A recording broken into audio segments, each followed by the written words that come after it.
The views and opinions expressed in this podcast are those of the individual guests.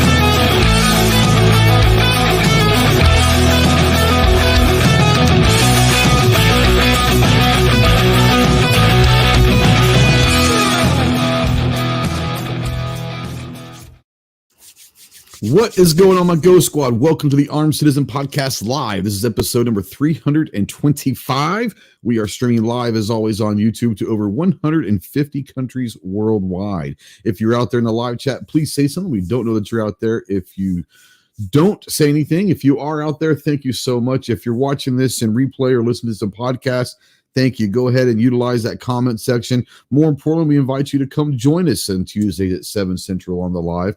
We have a great little side chat going, great people out there, and come join the fun. If you want to text into the show, yes, you can text into the show. Utilize the Ghost Tactical Hotline presented by our good friends Rod and Shelly Gates at Aegis Gun Care. That number is 530-364-4678. And go check out aegisguncare.com. If you're a veteran, really anybody, but especially if you're a veteran and you're in that hole, you're in the darkness and you're looking for some light, call me, text me, email me 24/7. I cannot give you medical advice, but I could probably be a pretty decent ear to listen to you, maybe talk you through some stuff. If you are looking to get towards some medical attention, remember two things, guys. One, you're not alone in this fight. You got a lot of brothers out here that are willing and able to help you in any way possible. And two, the world is a much better place with you in it. So please, please, please utilize the Veteran Crisis Hotline, 1-800-273-8255. Once again, 1-800-273-8255, the Veteran Crisis Hotline. We are spotlighting, as always, the United States Marine Corps. If you have any questions on what it takes to earn the title United States Marine, see the website marines.com. And as always, we are a proud member of the Self-Defense Radio Network. Go check out all of your favorite pro-gun, pro-2A podcasts over at selfdefenseradio.net. Let's get this off of my ugly mug and say hello to the merry band of idiots for tonight. Kyle, what's up, brother? Hey, what's going on? From our good friends, Anderson Manufacturing. The man with the healthiest beard, man. I think it's just flowing now. Like soak it in. That's glorious. That's a glorious beard. Tomorrow, guys. What? Yeah. You shaving for shot? I gotta look presentable, they say. So can't be rolling. So you had to shave it off, or do you just have to trim it up? Oh, I'm just gonna trim it up. I'm still on the road to having these beautiful golden locks, but I'm going to trim it up so I can style it for SHOT Show, and then I'll be back on the road. Are you going like the platinum tipped spiked hair for SHOT Show? Maybe the faux hawk? Haven't rolled it out yet. You talking about the Justin Pineapple do? Oh, Pineapple head. Maybe I need to consult with Ghost and Clover before I go to the barber tomorrow. If you want some fashion tips, I would not come to us, but if you do, we will give you some outrageous shit to talk about and to do. Okay. Well, I'm just saying. I might take you up on that. I don't know. But as always, thanks for having me on, Trey. It's always an honor. What's up? Yeah, we've got we're very proud to have you on tonight, obviously every week. But guys, we have a special announcement. A new product announcement from Anderson. We're going to wait towards the end of the podcast, so make sure you stick around. It's not even released publicly until we announce it, but it's coming live tomorrow. But Kyle's going to announce it to the world tonight on the podcast. So it's a new product from Anderson. Spoiler alert! It's a holster. It's a holster. Shut up, man. Oh, Grove. God. It's a rubber holster. So interesting. Yeah. But we will definitely be looking forward to that. So stay tuned to the end of the podcast. We're going to give Kyle a few minutes to talk about a new product launch for sure. Standing on the corner in Winslow, Arizona, such a fine sight to see. It's a Ginger My Lord and a flatbed Ford. From the Gunners of America and Fully Loaded Reviews. Oh, by the way, a new video dropped today. We have John, the Ginger Soulless Bastard. What's up, man? What's up there, Trey? You took me back because you said I had a new video up, So I'm just reading Are the people that started watching that video when it first dropped, are they still watching it? They're still watching. Yeah, they're still watching. Yeah, that was the plan. I mean, watch hours are king, right? So what I love about John is he knew he was coming on the podcast tonight, and so he dropped the video just in time. Or if you started it right then, you could come directly to the podcast. Nothing fancy, ain't got nothing on these boys. No, not at all. We are the king of long videos. What are you talking about? It's only 20 minutes this time. Yeah. So it's more of a Such video instead of a Nothing Fancy. At least you're the king of the long something. That's all I'm saying. Chase would know. Well, yeah. So we've got no updates from GOA this week. We're working on some bills. I'll tell you that. Yeah. We're waiting for next week when we're not going to have a podcast. Well, you guys can announce it on the SHOT Show podcast next week if you want to. We will that. Well, I wasn't talking about that. I was talking about ATF always drops something like. Oh yeah, well Friday. Something's going to happen Friday. There's no doubt in my mind that something's going to happen Friday. Do you have an idea of what it could be? My guess, if I was going to take one, it's the they're going to try to do the Untraceable Firearms Act again and go after Palmer stuff. That's my guess. That's what everybody's been guessing at our end. And I will say there's going to be a big announcement, hopefully tomorrow, if not by Friday. So I've been told between now and Friday, we're going to have a big announcement from GOA. I will tell you this. Keep an eye out, especially if you're in Tennessee and you're there in August, mid-August. Just keep an eye out for that. We'll announce a big event that time. So that's it. Hopefully everybody gathered what's going to go down this week when we announce. So I'm excited for that one. Yay. I'm really excited about that too. Not that I have any idea what you're talking about, obviously. Looking forward to it. And as always, riding shotgun with us from the great state of Texas, the leprechaun himself.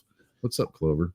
To answer Snob's question about where he found somebody with that long of an attention span to watch the video, I hear there's this dude named Mohammed over on Instagram that can help you out with that.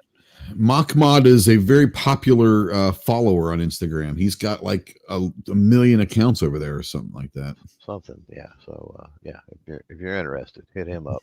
Slide into his DMs, if you will. Slide into his DMs. Yes. You got a shotgun for us? Man, the Mossberg's doing quite a bit of stuff. Not really anything overly crazy, but they're putting out some Silver Reserve, which is their over and unders. They're putting out some Silver Reserves that are kind of neat. The waterfowl is pretty cool. Cerakote finish with shadow grass furniture, which is kind of unique for you don't really see that in a over under very much. You don't see a lot of folks doing any waterfowl hunting with over and under. So 3.5-inch chamber on that thing. I mean, pretty cool. Sure, sounds great. Let's see here. You guys know that every Thursday, Saturday, and Monday at 10 a.m. Central over in our YouTube community tab, we have our pony polls. Let's take a look at what we had this week. Yesterday, one put out 2.2 thousand votes. Better movie, guys. Real simple. We're going Tom Hanks here. What's a better movie? Forrest Gump or Saving Private Ryan? Not a wrong answer here, but Kyle, what do you think? Forrest Gump or Saving Private Ryan? Ghost, this question kills me, man. I know, right? Two of the greatest movies, I think. I agree. Saving Private Ryan. I'll tell you what makes it for me. I think Forrest Gump might be one of the greatest movies ever made, right? For everything encapsulated in that movie, one of the greatest movies ever written. That's a great story. Yeah. It's a great story. It's laughing. You're going to cry. You get everything in Forrest Gump, right? Tom Hanks is phenomenal. Yep. What I love about this is a Tom Hanks movie with Saving Private Ryan. It's a Tom Hanks movie, but it's not a Tom Hanks movie. You know what I'm saying? It's like he's a character and he is quote unquote the star, but it's not a Tom Hanks movie. You know, what I love about it is the first 10 minutes, the opening scene of Saving Private Ryan, the beach landing at Normandy. I could watch that over. They could end the movie right there, and it'd be one of the greatest cinematic feats ever. I've heard people that were there at Omaha Beach and landed. I've seen World War II veterans talking about they had to leave the theater because it was that real. They said they could smell the diesel. I've seen an interview. The guy says, I had to get up because I could smell the diesel. It was that real to what it was like. Man, the first 10 minutes, just the beach landing alone is worth it to go see Saving Private Ryan. It's phenomenal. And way ahead of its time. Way ahead. Oh, 100%. Yeah, there's no doubt. You know, it reminds me of it's a great 1960s World War II movie in 50s and 60s, back when John Wayne, all those guys were doing those great World War II movies back in the 50s and 60s. This was kind of remind me of that. It's a great movie. And it wasn't about the special effects and it wasn't about all that stuff. It was just, here's a story and here's a war movie. And we don't have to use special effects. We don't have to blow this up into a Hollywood thing. It's raw. Here it is. Enjoy it. And yeah, phenomenal. Great movie. Clove, what about you? Saving Private Ryan or Forrest Gump? Yeah, Saving Private Ryan. Yeah. I mean, like I said, you can't go wrong. Let's be honest, you know. Marcus out there says Saving Private Ryan and the scene from Forrest in Vietnam. You know, so like there's so many lines in Forrest Gump that are classic. I mean, and like anyone that knows me personally knows that I quote Forrest Gump quite frequently, and I love to use the Forrest Gump voice. But I mean, there's just so many parts of that movie that are phenomenal. Really is. Ginger, Forrest Gump, Saving Private Ryan. I'm going Forrest Gump for just what you said. It's probably one of the most quotable movies out there. Everybody knows a quote from there. I will say that you mentioned the Normandy landing and Saving Private Ryan. Did you catch the beginning where the medic gets shot in the water bottle? Yeah. And how attention to detail they were in that movie is just insane. Well, like I said, I mean, when you see an interview with old, and I say this with all due respect, but old crusty World War II vets, right? Like these guys are like the greatest warriors ever. And you see an interview and he says, I got up because I could smell the diesel. You know, they were attention to detail. You know, they did it perfectly. If you can get that kind of reaction from someone. So yeah, the attention to detail. I saw a thing with Spielberg, and it was Matt Damon was talking about making it, and he was just like, you know, we were doing this scene and I didn't think I did it right. And he was like, do you want to do this again? And Spielberg says, no. I don't want it perfect. I want it raw. Like, I don't want it to be polished. This is not a polished movie. This is a war movie. Like, it doesn't need to be polishedly perfect. It just needs to be real. And he said, usually a lot of the takes they took were the first ones, because the second, third, fourth, they were trying to make it better and better and better. And then he went back and usually took the first take because it was the most raw take, you know, and that's what he wanted. I was like, wow, that's kind of interesting. Now Scott says, did anyone catch a sniper shooting with the wrong guy? I don't remember seeing that. Not only that's interesting. But did you catch the sniper with the bruise on his thumb? I guess I never noticed that either. From getting Garand thumb. They went that far into detail. The sniper's got a bruise on his thumb from loading a Grand. Well, I mean, that's a thing. Let's be honest. That's a thing. Interesting. 2.2 thousand votes. 73% say Saving Private Ryan. 73 to 27. I wasn't surprised. For this channel, the viewership in this channel, I wasn't surprised that a war movie beats it. Now, is Forrest Gump a war movie? Parts of it, absolutely. But Lieutenant Dan, ice cream. Kyle will get this. We had a butter bar. This is about 7 months before I got out. We had a butter bar join us. We lost our chief warrant officer and replaced it with a butter bar. And he basically shadowed me for about 2 or 3 weeks, and he shadowed other people, but he shadowed me for 2 or 3 weeks. And he's a really cool guy, fresh out of college, fresh out of OCT and all of that. But I don't remember his name now. I don't remember his name. We always called him Lieutenant Dan. Like even our captain called him Lieutenant Dan. And so every day he'd walk in, Lieutenant Dan, ice cream. he answered to Lieutenant Dan. So that's a Forrest Gump reference, obviously. So yeah, go figure. Our second poll, man, there were some interesting comments in this one. 2.7 thousand votes. Pretty simple, guys. Which one do you like better, McDonald's or Chick-fil-A? We'll start with Clover on this one. McDonald's or Chick-fil-A? We're talking entire menu, right? Just in general, yeah. Just in general. If you were driving down the highway between Albuquerque and Amarillo and you were hungry, and it wasn't a Sunday. And it wasn't a Sunday, obviously. And on one side of the road was McDonald's, and the other side of the road was Chick-fil-A. Which way you pulling? Man, Chick-fil-A. Yeah. Go to. It's hard to beat. Yeah.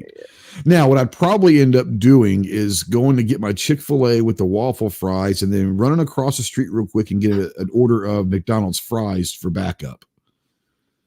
But you better eat the McDonald's fries first, is all I got to say. Well, this is true, too. Yeah, this is true, too. But, yeah. The Chick-fil-A waffle fries are pretty damn good. Damn good. Oh, yeah. I'd tell you what, it's kind of an unsung thing. And people kind of sleep on this. If you don't eat breakfast, I don't eat breakfast very much, but every now and then when I'm breakfast and I'm around Chick-fil-A, the chicken with the biscuits that are, oh my, the chicken, the biscuit rolls. minis, They're hot rolls. Rolls. Yeah, the rolls, but they're the minis. That might be the best. Oh my God, I could eat those all day. Like that might be the greatest breakfast in fast food. Mm-hmm. I think it is. It's if it's not, I want to know. Like McDonald's used to have the steak bagel that was pretty amazing, but they don't have that anymore. So if Chick-fil-A did breakfast all day, that's all they would sell. They wouldn't even have to worry about stocking anything else. I think that I would if they could sell that all day. Man, I don't know why they don't. Don't. That way they keep demand up. By the way, that steak bagel's back. Just let you know. It's know. Back? Yeah. Oh, really? When did that come back? Oh, months ago, man. I've been on top. Oh, man, not here. It's not. Not here. It's not. Really? Nope. That's crazy. I was just there last week. I went to get some breakfast. I was kind of craving some breakfast, and I like their little breakfast burritos. They're really, I think they're pretty good. Yeah. But I went there, and I would look to say, hey, y'all, the steak bagel's back, dude. Oh, okay, all right. I'll take the breakfast burritos in. So here they're not. Maybe it's a store by store thing, and they haven't reached Arkansas yet. We're a little behind at the times. But those Chick-fil-A, those little minis, man, they're so simple, but so simple. And you sit there and say, man, I could do that at home. No, you can't replicate it. No, you really can't. You can try, but you can't. Ginger, what say you? Well, I've never gone, oh crap, they're closed to a McDonald's when I'm craving Chick-fil-A. So I'm just saying Chick-fil-A is where it's at. I mean, it's been blessed by Jesus himself, Wow, that's pretty strong there. It is. Now, If you want a Chick-fil-A hack, I will tell you this, that if you go to Chick-fil-A right before they end breakfast, right like when they're about to end breakfast, they will give you, if you ask, all the extra breakfast food because they're going to throw it out anyways. There's your little Chick-fil-A hack. Don't you lie to me.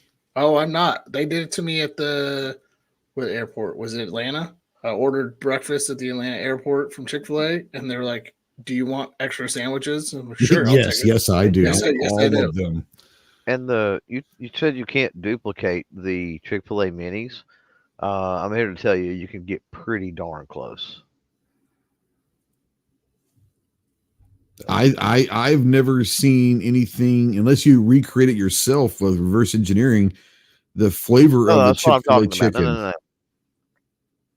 The secret recipe and everything for that. The trick is to brine it properly, and there's a few ingredients that you have to get. As far as the rolls, first time I ever had those Chick-fil-A minis, it blew my mind because that was my grandmother's hot roll recipe.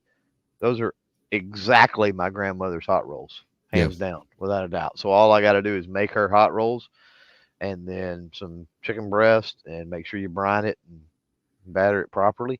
Don't get me wrong, it's not exactly the same because their stuff comes in and it's semi-prepared and that sort of stuff, right? So it's going to be a little bit different, but I'm telling you, it's close enough.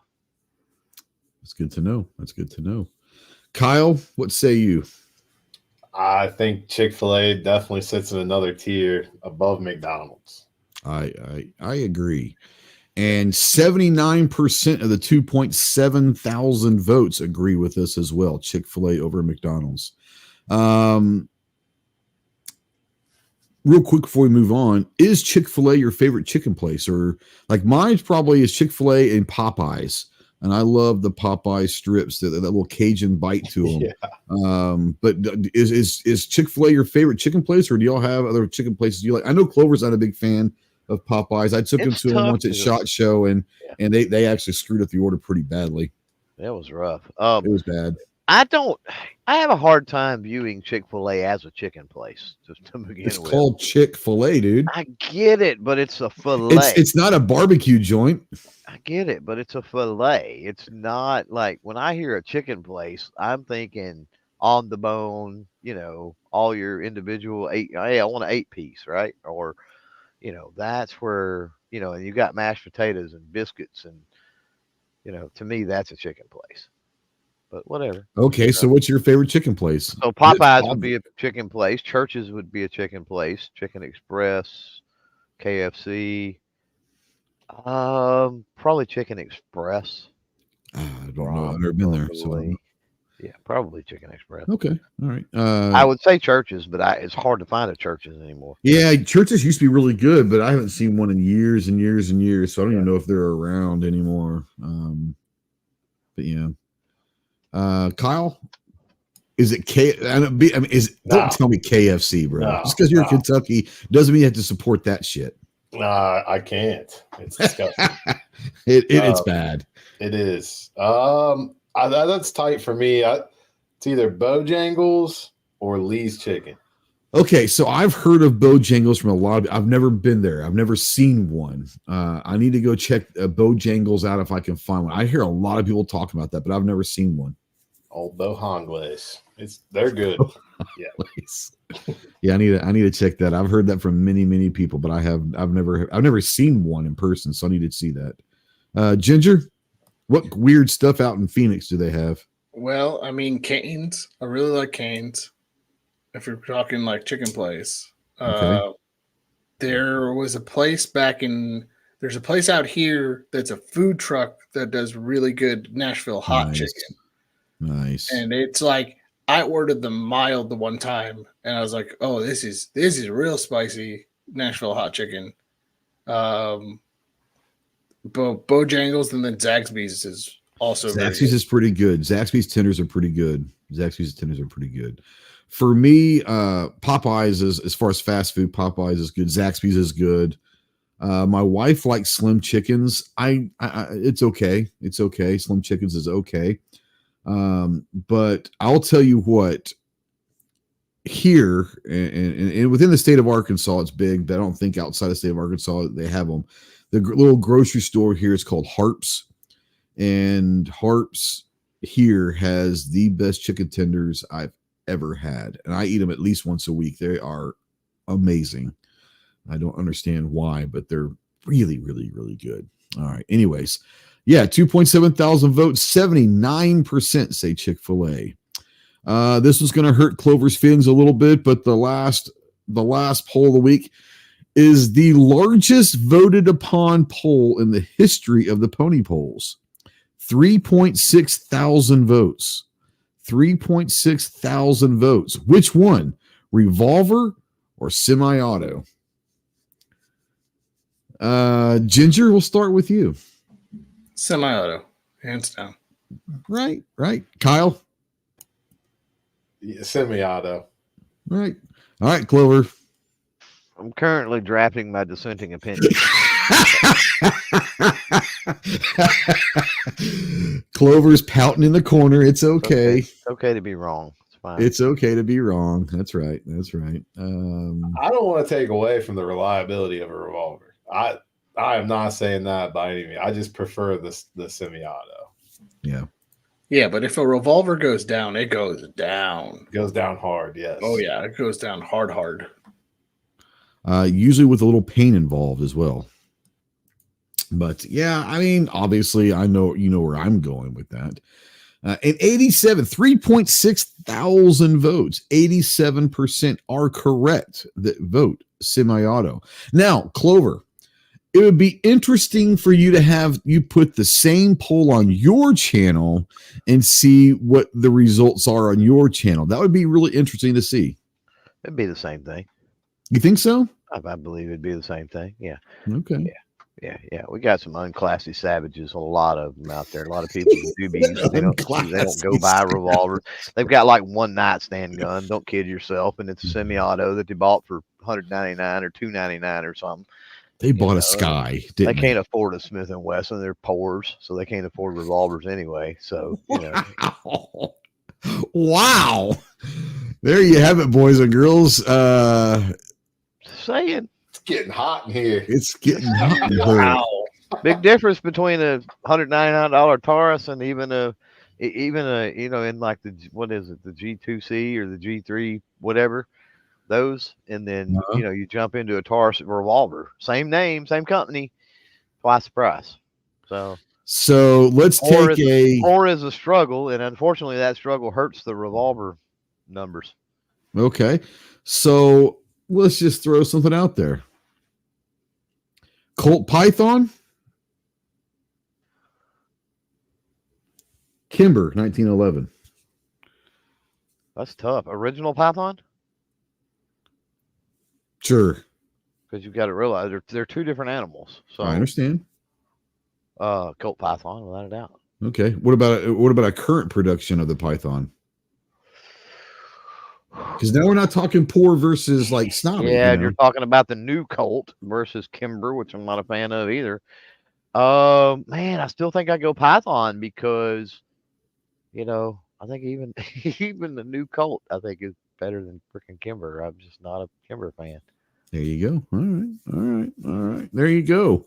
You should have said Colt 1911, like Delta or something. I'm just thinking like the Kimber because everyone looks at Kimber as being like this bougie gun, I should have said the Staccato. Give me a Staccato 2011 versus a Python. How about that? Ain't even close to. Well, I'm just saying like that's the bougie thing, right? I'd still probably go Python because the Staccato doesn't impress me much. It don't impress me much. All right. Yeah. Speaking of Shania, what a good looking woman that is.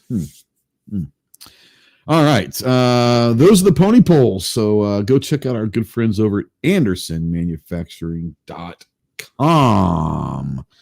Once again, guys, stay tuned to the end of the podcast. Kyle with Anderson is going to be making a worldwide announcement of a new product for the first time. You're going to hear it here. It'll be released publicly tomorrow, but you're going to hear it here first tonight towards the end of the podcast. If you drop a $5 super chat, just saying. You know what? I'm not even going to have to do that. No. We're going to do this regardless. We're going to do this regardless of anyone dropping. Now, a $5 super chat, whatever. No, I'm just kidding. Don't do that. What's up, Buck? Before we move on, let's say hello to our, speaking of funding, say hello to our channel members out there. We want to say a special welcome to them as well. If you guys are interested in supporting the channel at all financially, we don't ask you to. If you're interested, somewhere down below, there's a join button. You can pick whatever tier you want. But Tactical Fuds out there, what's up, Buck? I talked to him on the phone earlier today and all that. Our good friend Gizzard Gary's out there. Mr. New York, Long Island Iced Tea himself, the man amongst boys with the ladies. Gary has all the game with the ladies. We're going to see how many he picks up in Vegas next week. Let's see here. Chris from the 740. I'm not sure why he's not in here. He might be busy. He might be sick. I'm not real sure, but he needs to get in here. But yeah.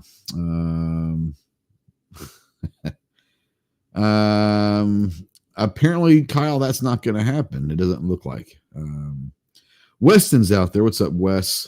Snob's out there. He says, John, Chris. Let's see. Yeah, I think that if I missed any channel members out there, I apologize. I'm not seeing any different ones. You didn't get a link. Check your spam because it went to John's spam also. Dude, yeah, check your spam. I got... And I released it, but from the spam, but for whatever reason, like I think it started last week, all of your emails that you send it's not even the same. This may be a spam. It's a bright red all over the email. This is a dangerous email, blah, blah, blah, blah, blah. Yeah, it's weird. I'll have to send you I got the same thing. Yeah. Yeah. Your email came up bright red. It's like, well, I'll say this: my email system has been weird in the last couple of weeks. I've had to do some extensive work with my website, and I still haven't gotten all of it back. So if you're out there and you sent me some emails in the last maybe 3 weeks, and I haven't responded, there's a reason why I haven't gotten all of them back yet. It was a weird thing. There's a third-party thing. This was with Yahoo though that I sent this. So I don't know. Maybe Yahoo's being blocked by your email. I don't know. But Chris, if you didn't get it, check your spam and let me know, and I'll send it to you again. Snob should have a link. Check your spam as if you want to come in and talk shot as well.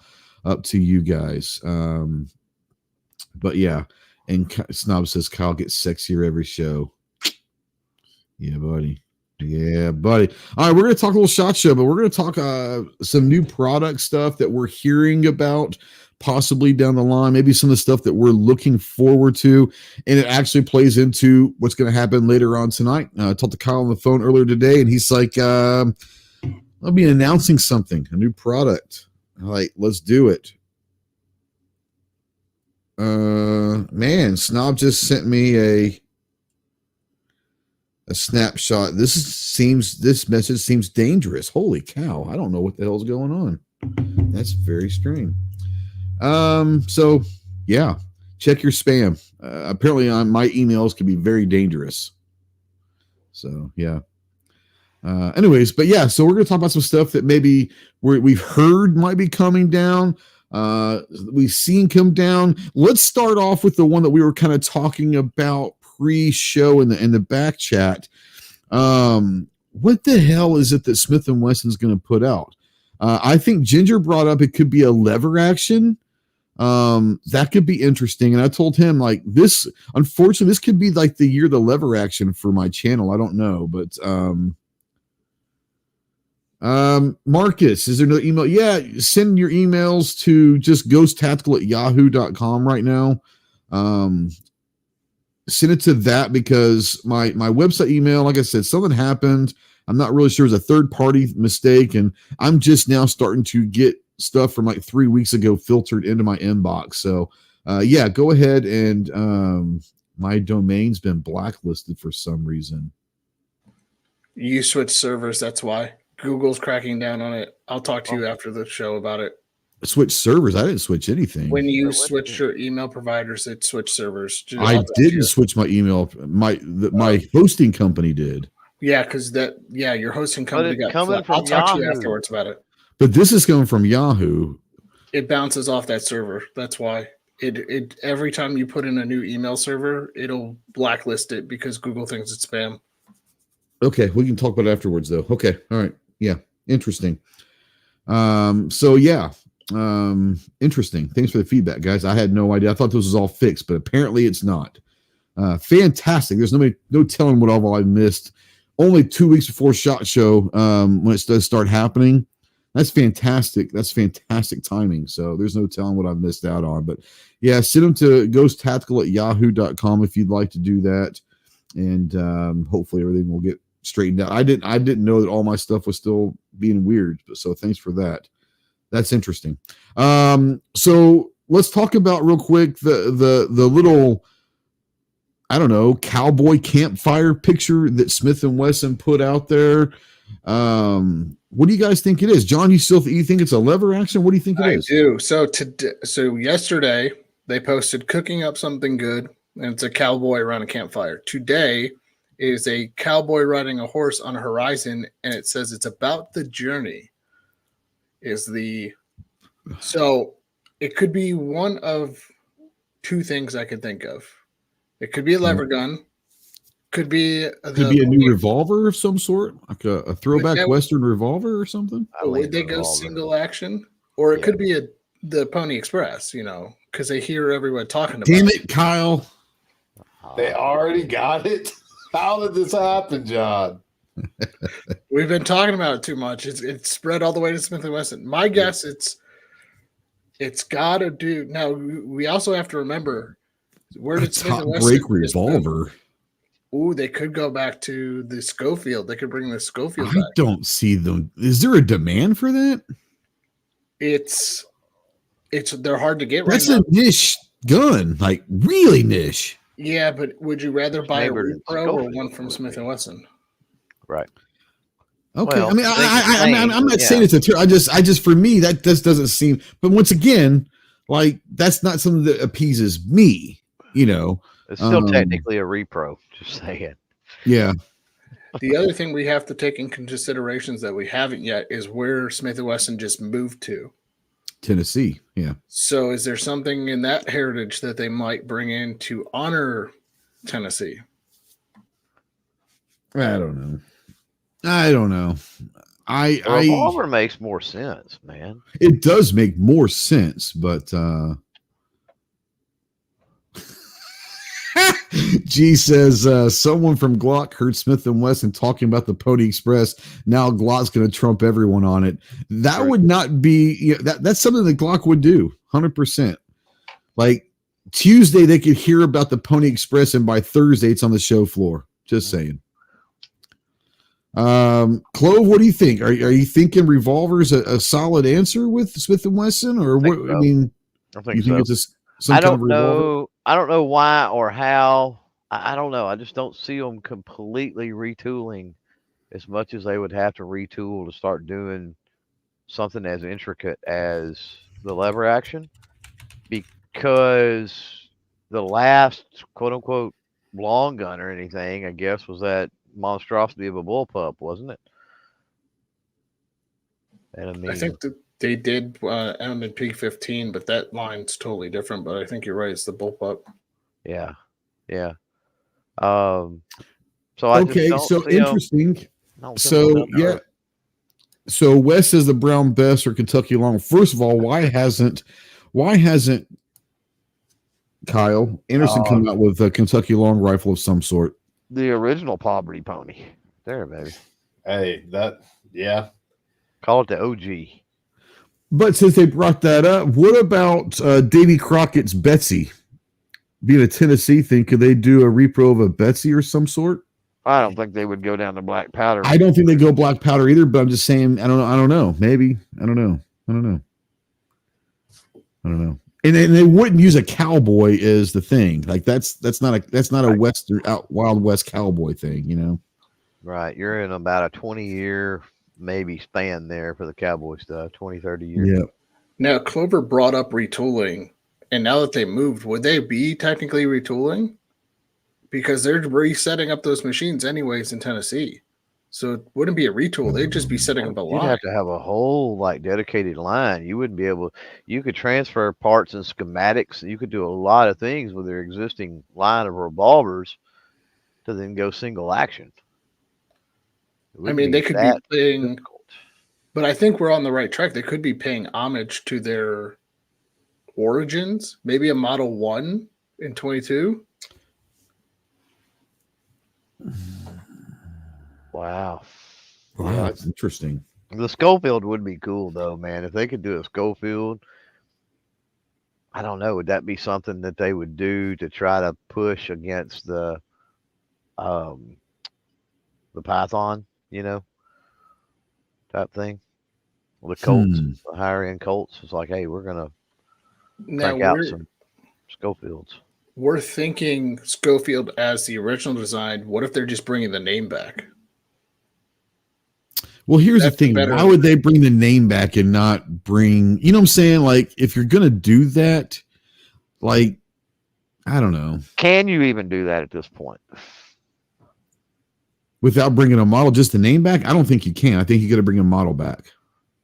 Yeah. G says the model 122 short. Mm-hmm. Yeah. Right.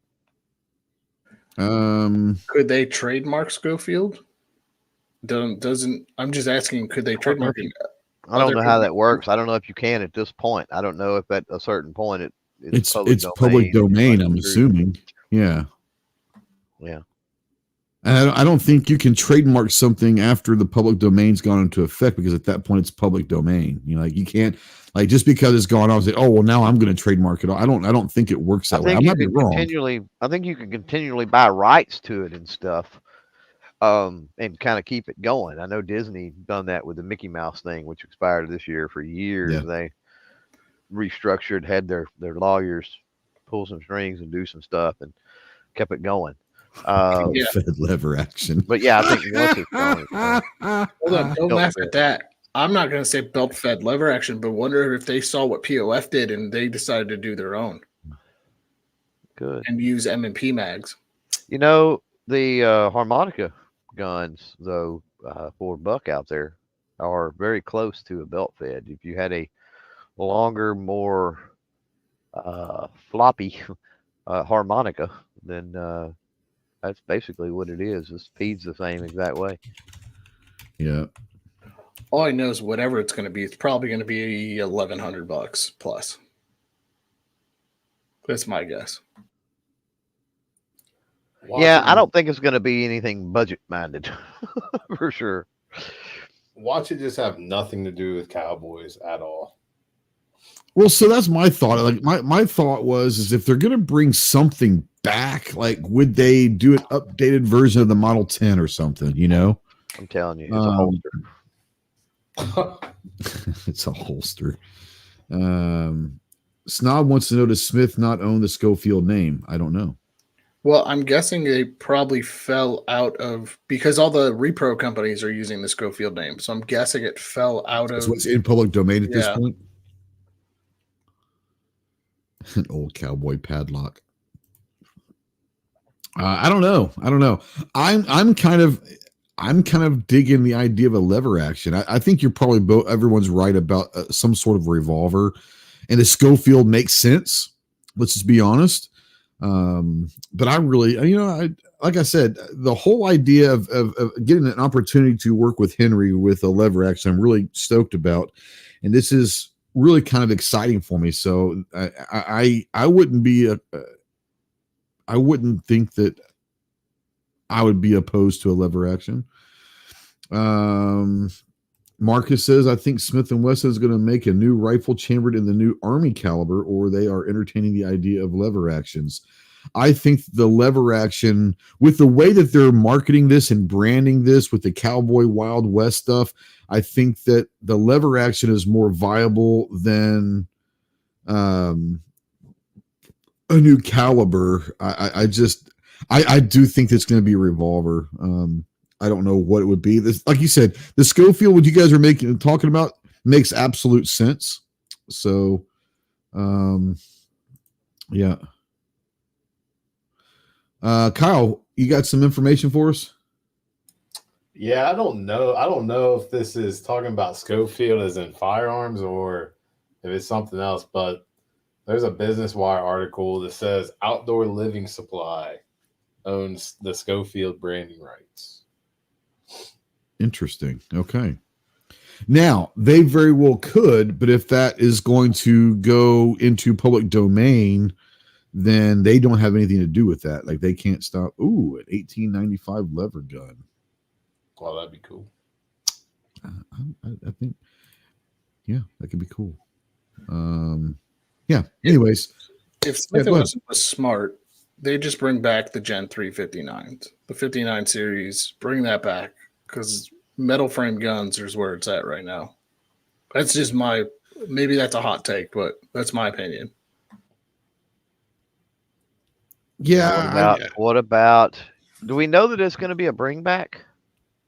We don't know anything, but what we're doing is the only two pieces of information that we have are the two posts they put out on Instagram, which are Western cowboy themed. Yeah. That's all we know. So that's why it's kind of fun to talk about is with Smith & Wesson, they could go down so many different roads. I just don't know what it would be. Well, if you're talking bring back, they had a revolving rifle, right? Go along with the lever action way back in the day. That could be interesting. They also had a rifle that was, and this would be interesting. I don't know. It's really too new to be cowboy. I mean, they could doctor it up with some furniture maybe and make it cowboy-ish looking. Cowboy looking, yeah. But like Ruger number ones, man, are amazing rifles, and they ain't made them in forever. And Smith & Wesson had a version. Little lever version that was similar to the Ruger number ones, if I'm remembering correctly. G-Web says he knew that Colt had a revolving rifle. He was asking when did Smith & Wesson have one? That's a good question. My thing is the other thing that we're not remembering is Smith & Wesson when they originally started. I think it was it Honus Smith? Was one of the original inventors of the volcanic lever action pistol. Mm-hmm. Yeah. So the Smith & Wesson 320. Yeah, it was well, I don't know about that, but it was a top it just says model 320. Top rate. So it looks like a top rate revolver, basically. Yeah. That's the one I'm thinking about. With just a long barrel, basically, a really long barrel. Yeah, and it had a detachable stock, I believe, too. The one that I'm looking at just is a revolver handle. I mean, I'm not saying it's not. This says the Model 320 with revolving rifle produced by Smith & Wesson. It's rare due to its limited production of 977 revolving rifles between 1879 and 1887. So there you go. I don't know. Huh. I don't know. Ruger was brought up, and John put it in our little group chat today. If you guys didn't look at it, you want to talk about that, little Ginger? Yeah, so for the kids of the 80s, the Ruger is bringing back the A-Team Mini 14. Yeah, buddy. With the side folding stock and everything. So they've actually listened to their consumers for once in a long time. They're also, I saw this right after that, they're also coming out with a Max 9, which is just a 4-inch barrel Max 9. Okay. So.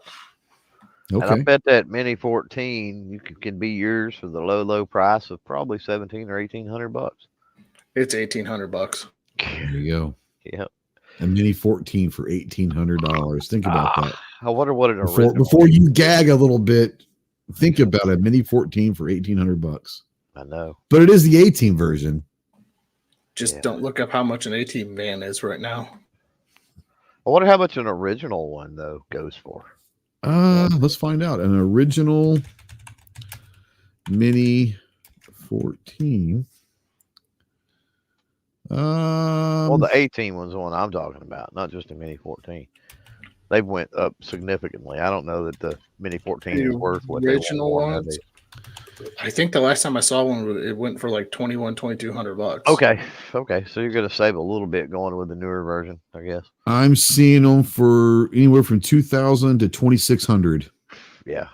So you can save about like the Pythons are. You get a new one, you Yeah. can save a little bit of money, but then you've got a new one. So And you would assume you would make up the difference just buying the old one. You'd make up the difference in about 4 or 5 years, probably in value. Probably, yeah. I just go. You would assume the newer model would be maybe a little bit better. You would assume that, right? Yeah. Well, no, you wouldn't. You know that they don't make things like they used to. I was being a little bit facetious. So yeah. Would assume. That's why you would assume.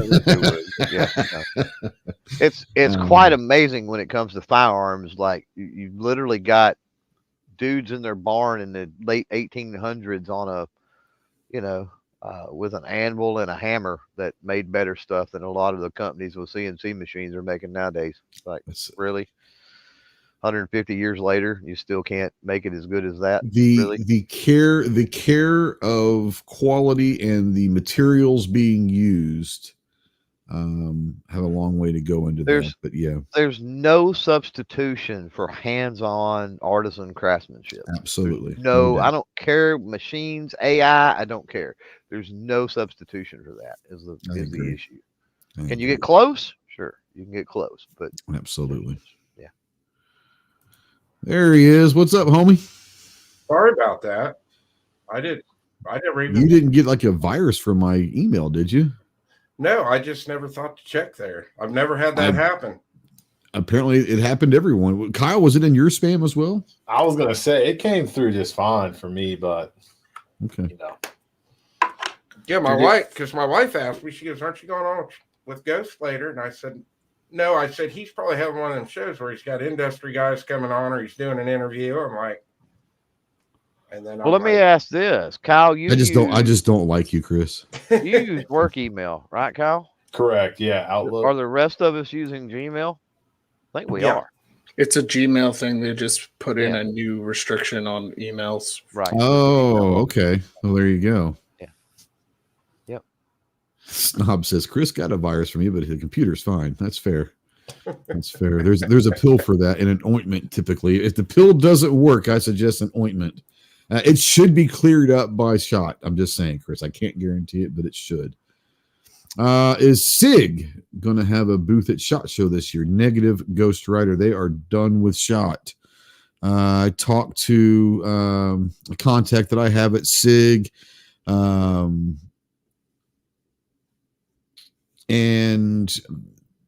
they're pretty much done. They're done. That's a shame because I wanted to see that damn cross. That their bolt action rifle cross looks pretty amazing. I was hoping that they were going to have a SIG range day because I heard that they might be having their range day this year, but they're not even doing that. So that's what it is. We'll see. To Chicago. No, I have a contact that actually answers and replies, and we actually can talk. But no, they're done, and they're not even doing their own range day this year. So it's a shame. I really wanted to shoot that cross, or at least look at the cross. It's a sexy looking rifle. But no, they will not. And I don't suspect I'm not going to say never. I'll never say never. But I would say for the foreseeable future, I don't see SIG coming back. They're too big for their britches. It is what it is. G threw it out there. SIG hates the community. You said it, buddy. All right, Chris. I want to take something that you're looking forward to that you know is going to be released. Is there anything that like is on the top of your list? Say, man, I can't wait to see this.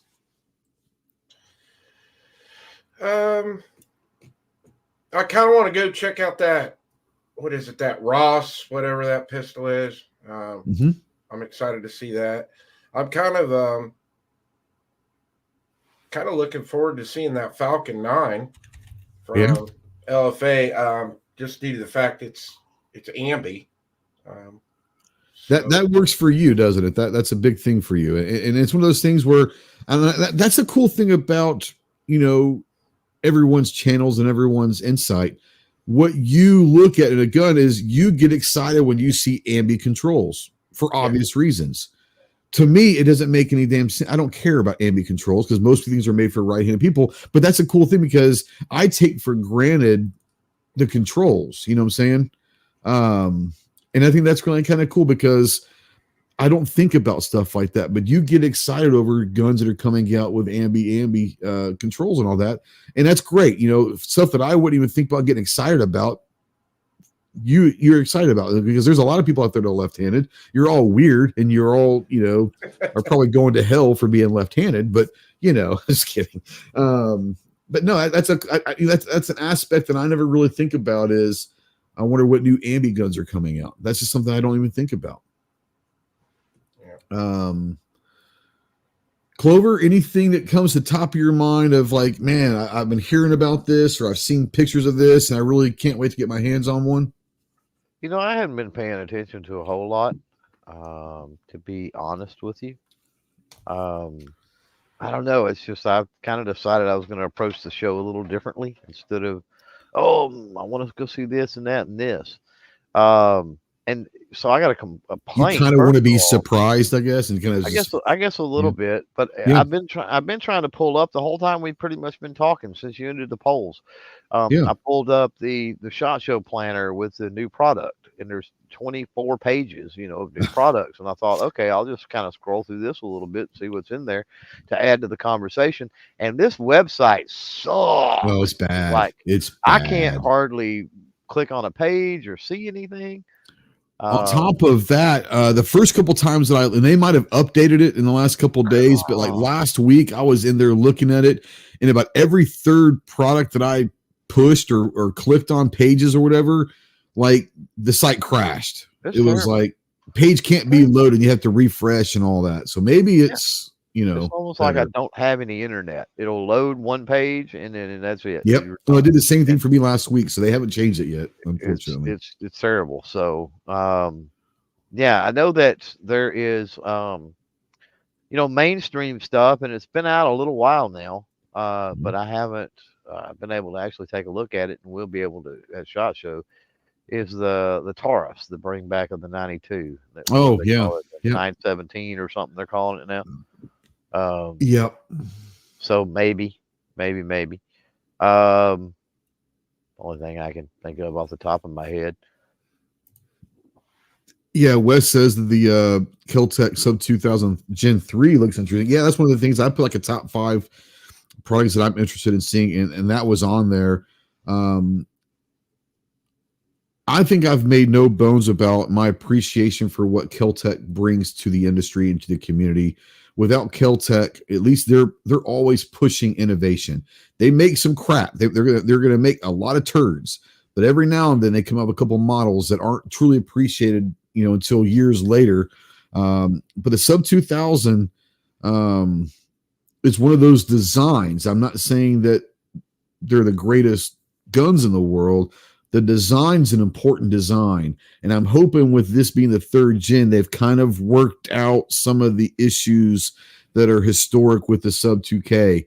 I'm really hoping that's the case, but I think the Sub 2000 for me was kind of, I'm not saying it was the first, obviously it wasn't, but it was one of those that kind of pushed the industry towards the PCC game, if you will. And I think for that reason, the Sub 2K is one of those models and one of those guns that are underappreciated. And now, once again, they're not the greatest things in the world, but I'm hoping by now they've got it fixed. But the Sub 2000 was, to me, was an important gun for the industry. I've got a Gen 1. Yeah. And that's another one that I'm interested because they've added the twist to it now. They have, yes. They're running optics. I mean, you gotta have. Absolutely. But speaking to my Gen 1 that I've had since they come out early 2000s. I don't even know, mid 2000s. Yeah. Like the sites suck in the Gen 1. Terrible. There's no Yeah. real estate. There's no way really No. to. I mean, It you was could really it tap was and do a very something, basic but design. outside of the sites sucking. Mhm. As far as function, as far as it operates, I've never had a moment's Mhm. trouble out of that thing. Never. Yeah. It goes bang every single time. I've Yeah. never had a problem with it. Yeah. No, I enjoy the sub 2000. And like I said, I think it was an important thing, an important design. I think you're right. I think it pushed the PCC, as did the High Point carbine. 100%. The high, and we talk about this all the time. And people, high point. I'm telling you, boys and girls, shit on high point all you want. If you've never shot a high point carbine, you're welcome ahead of time. Just saying. I shot the Gen 2 sub 2000 my first year and a half in the USPSA because that was all I had at the time. Now I've got I've got the M Carbo edition, which is it's got all the metal parts that you replace the polymer stuff with, but I mean that gun ran 100% reliably. I ran it with the Glock mags. I think I finally broke my first firing pin at 6,000 rounds. And really, that's pretty good considering, And the customer service was amazing. I just called them on a Monday and they shipped. I think they ended up shipping 3 of those firing pins to me. So yeah. But yeah, I'm a big fan of the sub 2000. Yeah, and like I said, I am not trying to put out there that this is the greatest thing. I'm saying I enjoy the sub 2000, but I think it's a very important gun in our industry, especially with the way that PCCs have kind of taken over in the last 2 to 3 years. Once again, like Clover said, it's not the first by far, but it was one of the first ones that pushed the industry to say this has been wildly effective and popular, that maybe there's something to this thing, right?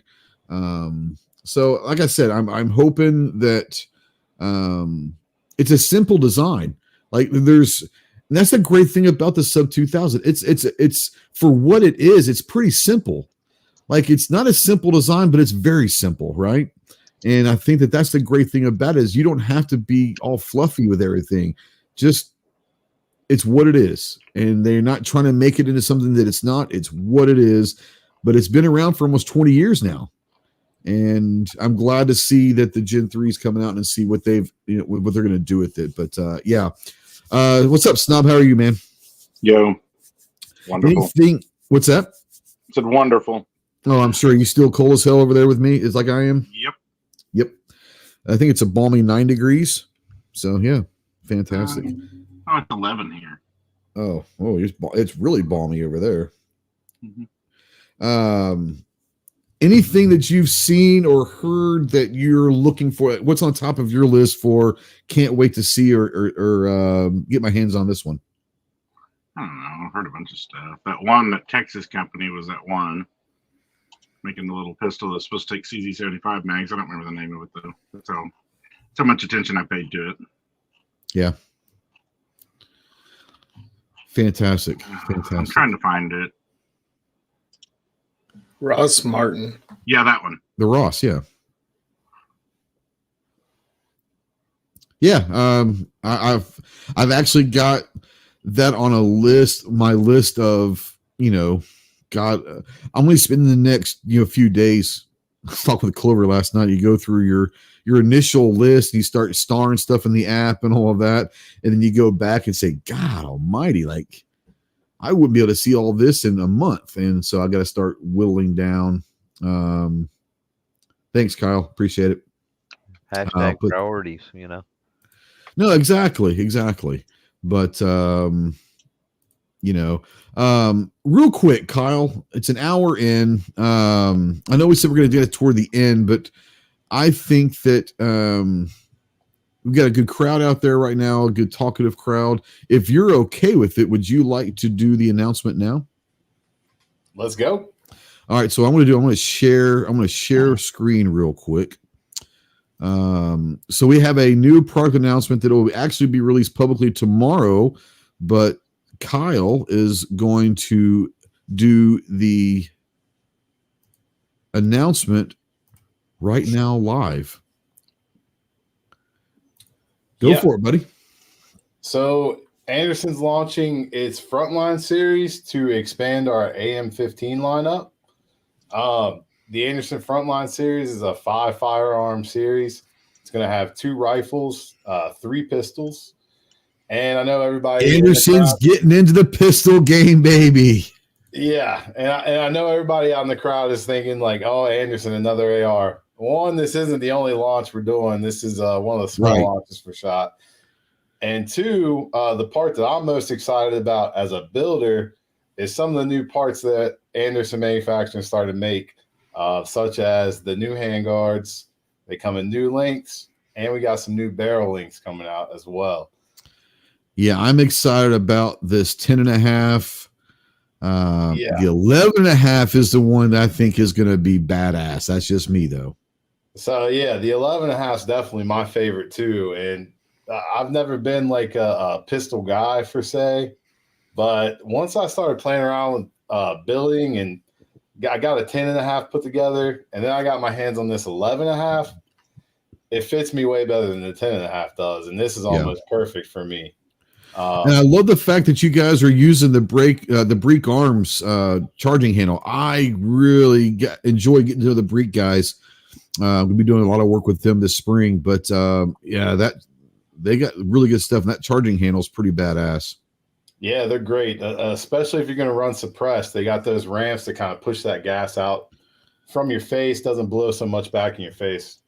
Yeah, and you've got the 7.5, the little baby brother right there. Yes, and that's the only 300 blackout in the series. So I like it. Yeah, I'm digging the new handguards. You guys are doing something different with the handguards. So this is going to be something that you and I were talking earlier today.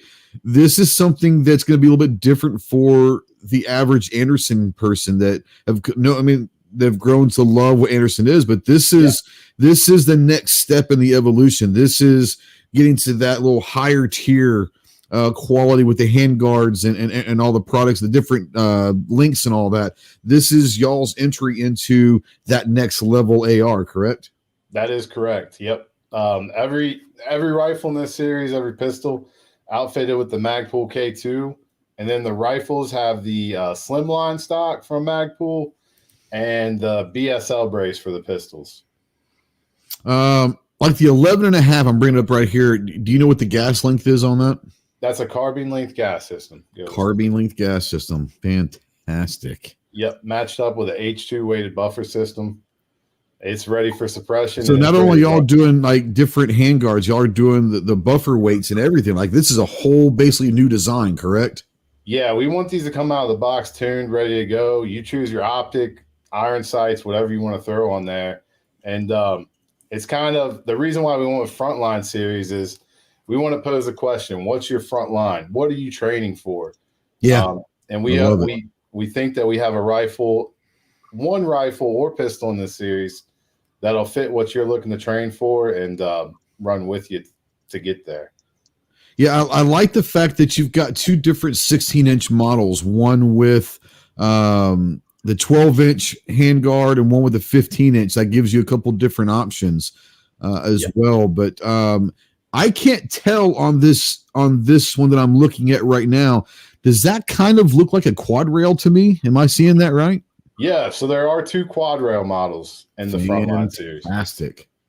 So the QR16 and the QR10.5, both quad rails. And I mean, you know me, Gus, I got a soft spot in my heart for the quad rail, but I swear I didn't tell engineering to do it. They did it up.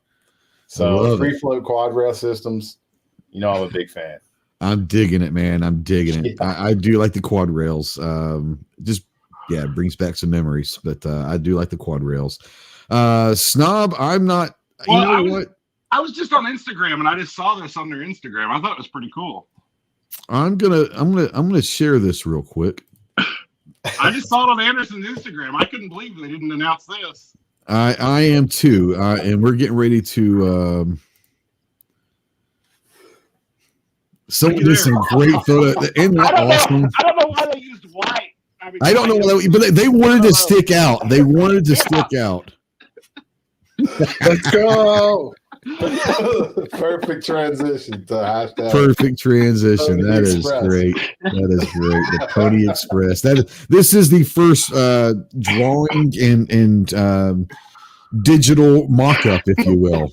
Snob, that was a Tuesday launch, man. Oh my god! I'm going to shit myself. I'm not going to lie. If we show up to Vegas and they've got a Pony You'll see Express and a that exact freaking. gun. Oh, so Kyle's gonna go find himself a Coach gun before next week and like use like whiteout and do the Anderson logo on there just to have it in the booth. Just because only like maybe 10 of us there will understand what the hell it is, and we're all gonna love it. That would be the picture of SHOT Show. Would be that one, right? And it's not even a real gun. That'd be fantastic. Fantastic. Now let's go back. I'm going to go ahead and share the screen back again. No, I like I said, I'm really excited, and I love the fact that you guys are taking that next step at Anderson and saying, look, everyone knows who we are. Everyone knows the AM-15. Now we're taking a step into that next level AR, bringing you something different, some different links. I'm excited. I know Clover's not necessarily, but I love like pistol stuff. Now, obviously SBRs are great, but like I enjoy pistol rifles. I like the shorter barreled ARs. So I'm really excited about that getting in. I'm really excited. I love the 11.5, but I might have to go and buy one of the 10.5s with a quad rail just because it's got a quad rail on it. Yeah. You know, that's going to be tough. I love the idea of the 11.5, but the 11.5 doesn't have the quad rail. So the 10.5. Which one's coming out with the key mod? That would be the 27.5 key mod. Yeah. Yeah. No key mods in this one, Snob, unfortunately. God, thank God. The fact that people are actually using key mod still is kind of scary, but shut your dirty mouth. You're a key mod fan? No, but I still have one rifle that I haven't converted. I'm not saying that you having some is fine, but I'm saying but there's still companies that are actually still producing handguards that are key mod, and I don't understand why that is. G23 says we need to make sure that the hashtag 10mm Kiger 2025 takes off. I'm down for that. Hey, I'm down for that as well. Yeah. No, that's awesome, and I'm really happy for you guys. And I know this is just the beginning. I know that there's some stuff coming down the line next week at SHOP that are going to kind of shake the industry a little bit. So I'm really looking forward to that. But I love the fact that y'all are getting a 7.5. I think that 7.5 is a fun. If you've never shot like a 7.5, 5.56, it's a fun platform to shoot. Any of you guys have anything questions or anything you want to bring up about the new Frontline from Anderson? Go for it. Do they offer a break on a 7.5 so it'll be even more obnoxious? Oof, you have to do that yourself. Could definitely make for some fun range time, though. For you, not for the person next to you. It's got to be indoor, though. It has to be. Got to be indoors, 100%. Got for use only in indoor ranges. Now, Kyle, I'm not telling you how to do your job, but have your engineers looking into making the 11.5 mid length instead of carbine length, because it works so much better with the suppressor on the mid length. I will definitely relay the message there, John. Mark is out there asking Kyle, will Anderson sell the complete upper only, or is it a full rifle only? So we're going to launch with complete, but yeah, you'll be able to get uppers, complete uppers. We'll part it out, all that good stuff for the website. Okay. So that will be coming down the road eventually, but right now the initial launch is complete rifle. So I was busy searching out a picture of the Poverty Pony, and I missed everything he was saying about this. But is this going to be like their higher end? Yeah. Okay. That's what I thought by looking at it, but I was a little busy at the moment. Yeah, Kyle, do you want to address that again real quick? Yeah, so this is us. This is our moving into the next tier up. But another thing that is also awesome is that these aren't going to break the bank either. So we're not coming out like, hey, this is a $1,200 rifle. Okay. We're still going to be sub 1,000 on these guys. Fantastic. Yep. Is that tabs on the handguard? Hold it straight. I can't tell in that picture. So there's a couple different models. There are two different models. There's a 16-inch and a 10.5 that are quad rail. Well, I saw that, but I mean, was it tabs? Yeah, it looks like it's got. Oh, right here. Yeah, to keep the handguard from rotating. I was just trying to look at it. Yeah. Oh, yeah. I can't blow it up. But yes. I don't know if you can see that or not, but I can't blow it up for some reason. Yep. But yeah. Let's see here. I don't know if that shows it better or not. I don't think it does. Let's see here. Looking for questions out there. So yeah, really happy for that. Like I said, I'm looking forward to seeing those in person, and I'm really looking forward to seeing some stuff next week from you guys. But yeah, I'm really excited about this. The next step into the evolution, and I know that you guys with the custom shop and all of that, the ideas and products that y'all are going to be able to do now that you have the custom shop, not just for the consumer, but for what you guys can do in-house. I think that could open up some doors to be some really fun stuff coming down the line as well. I agree, and there is. Yep. Awesome. Lance out there says, this is a dangerous crew. You have no idea. Yeah. You have no idea. Next week could be really interesting. So, yeah. Ginger, anything out there that you're looking forward to kind of seeing?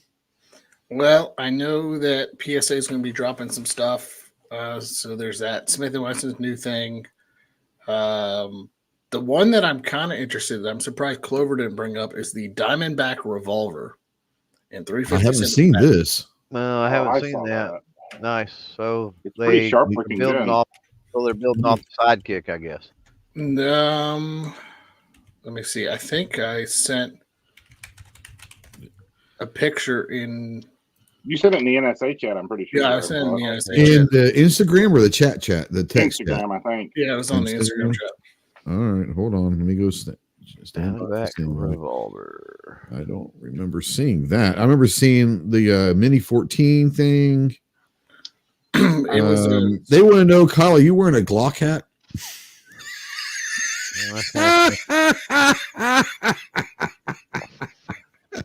From here, I can see where they would say that.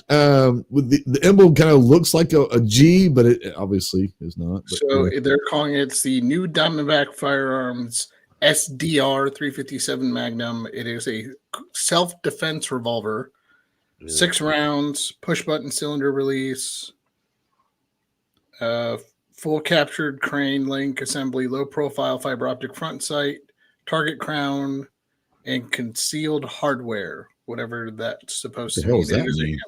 Man, that's pretty slick. Does that mean like an internal hammer, or what the hell is in concealed hardware? Hammer's out. Here, I sent it again if you didn't see it. Okay. I like the barrel where it's kind of almost an octagonal barrel. It is. It's got some sweet looking lines on it. It's a good looking gun. Sights suck, but I mean it's carry version. So I mean, so for someone who is 100% ignorant to revolver talk, when you hear concealed hardware, what does that mean typically? To me, that means bobbed hammer, but it's got a hammer on the back. Yeah, it's got a hammer. Maybe integrated sights into the receiver, basically. But it does look like they're fiber. It's got fiber slots drilled into the back of the receiver on it too. So even though it's basically it's gutter sights. Yeah, no, it's not gutter sights either. They're dovetailed. Oh snap! I wonder if that tell from that picture. I wonder if they don't have a side plate. I scrolled down. I'm looking at it on their website. And okay. I'm just looking at the picture that John sent in the chat. It's got a slideshow. Now, the only thing I don't like about this, man, I like the lines on this. I like it's got a it almost has a rhino feel to it with the cut on the cylinder and the way the receiver is, the frame is. It's pretty slick. And it's going to be called what is it? The grip, man. SPR. I don't like the 2-finger grip. I think it needs a 3, but that's just me. Well, I wonder if it will use another Revolver's grips or if it's gonna. Yeah, it'd be something I would want to ask. Gee. Yeah. It's got to be surely it's a standard frame style All right, thing. And if here we not, go. I'm going to share this real quick. I went to their website. if not, it may be worth hooking them up with lock grips real quick to make some grips that will go on it. Weston made a good point. It's all screwed Yeah, together. I saw that. It's all screwed together from the inside. Concealed hardware. That's fair. That's fair. I deserve that smart ass remark. Wait, there it is, folks. did you guys see that video? Can you play that video again? I can. Yeah. I wish it was slowed down where it's blowing it apart. I would love to see the grip area in a slower motion. So anybody else catch it? This guy's just fanning the hammer. Yeah, I saw that. He's not even running at double action. I think this was a 6-round, didn't it? That's how you're supposed to shoot. Yeah. It is a 6-round. Yep. I don't know, to see how big it is compared to like SP 101 or something. Mm-hmm. I just wish they would offer. Maybe Jesus, it was better in his head. If they'd offer it a 4-inch barrel with a little different grip, that'd be really nice. That's gonna be a monogrip. That's gonna be a Smith & Wesson style monogrip. It has to be. I'm not gonna lie. That's not a bad looking revolver in my eyes. There's no screw holes on the side. Yeah. So that's encouraging. That tells me that it's possible you could swap that out for a 3-finger. And I'm kind of digging the fiber optic front and rear. I do too, and the fact that it's a smaller frame, but it has that is pretty amazing because a lot of your smaller frame stuff like that doesn't. Does it have any word on what? I don't know if it says anything about price. Let's see. $777 is what I seen earlier. Oh, $777. Okay. I thought it might be a little cheaper though, being from Diamondback. That's still not terrible for a stainless revolver. That's not bad for a stainless 357. But I mean, you're coming in a little higher than an SP 101 too. Being but that's MSRP as well. So yeah, you got to take that for what it is. Snob, you got to remember, Diamondback also wants like $1,700 for their 1911. I'm sorry. What? Yeah, their 1911's like $1,700 or something like that. Diamondback may have just made my list. Just saying. Yeah, I'm definitely gonna go see this. Like I said, I say this every year, but every year I say this, but I do plan on getting a Revolver this year. And this is, I think for me, more than anything else, I'm kind of digging. Well, I didn't even just see it until then that cylinder release is kind of looks like a mag release on a semi-auto. That's kind of cool for me looking. And I really do like the fiber optic front and rear. That might be a contender this year. I'm just saying. I wish it was like black on black though. That'd be pretty sweet if it was black on black. But it's a pretty good looking revolver. It being billed for stainless for carry is probably why it's stainless. Yeah, no, I know. I'm just saying for me personally, I like a black on black. Yeah, that's a pretty good looking one. I like it.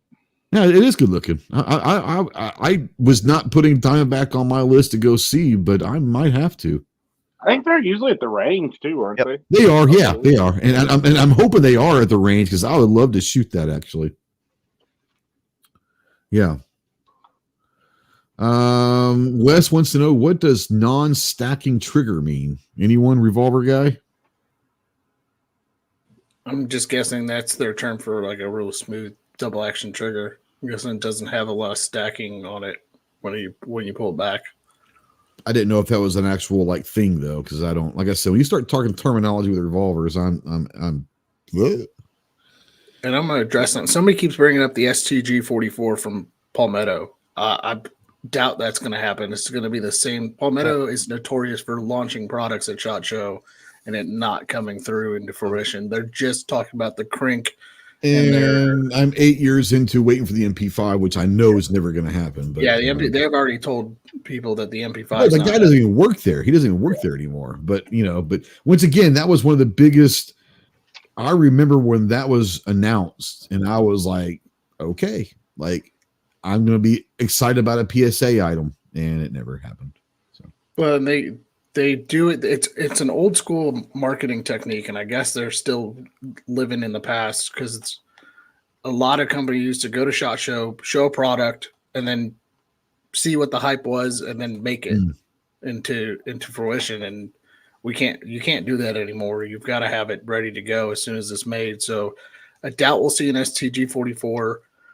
I have a feeling they've got two new products that I'm really excited about once they hit the floor that I talked to Jamin about when we did that podcast with him. And they're talking about, they on Instagram the other day, they talked about the rock compacts. So they're doing a 19 size 5.7, and is this going to be the year of a 5.7, or they're going to try to do it again? It was like 3 or 4 years ago. I was like, come on. TSOS just dropped the 5.7 too. That's what I'm saying. Like, is this going to? They're trying to bring the 5.7 needs to go away. Like, I'm not. I don't dislike the caliber, but like, it's never going to take off. Just we don't need more guns for the 5.7. You know, that's just my opinion. You brought up the MP5. I want to say, I know Mac, it's. Go ahead. Military Armament Corps is doing a 2011 and an MP5, and then TSOS has 3 new 2011s coming out. Yeah. I'm excited about any MP5 coming to the table. I really like what Zenith has done, especially when they're going to start doing the manufacturing here in the States, but that's only going to make the prices go higher.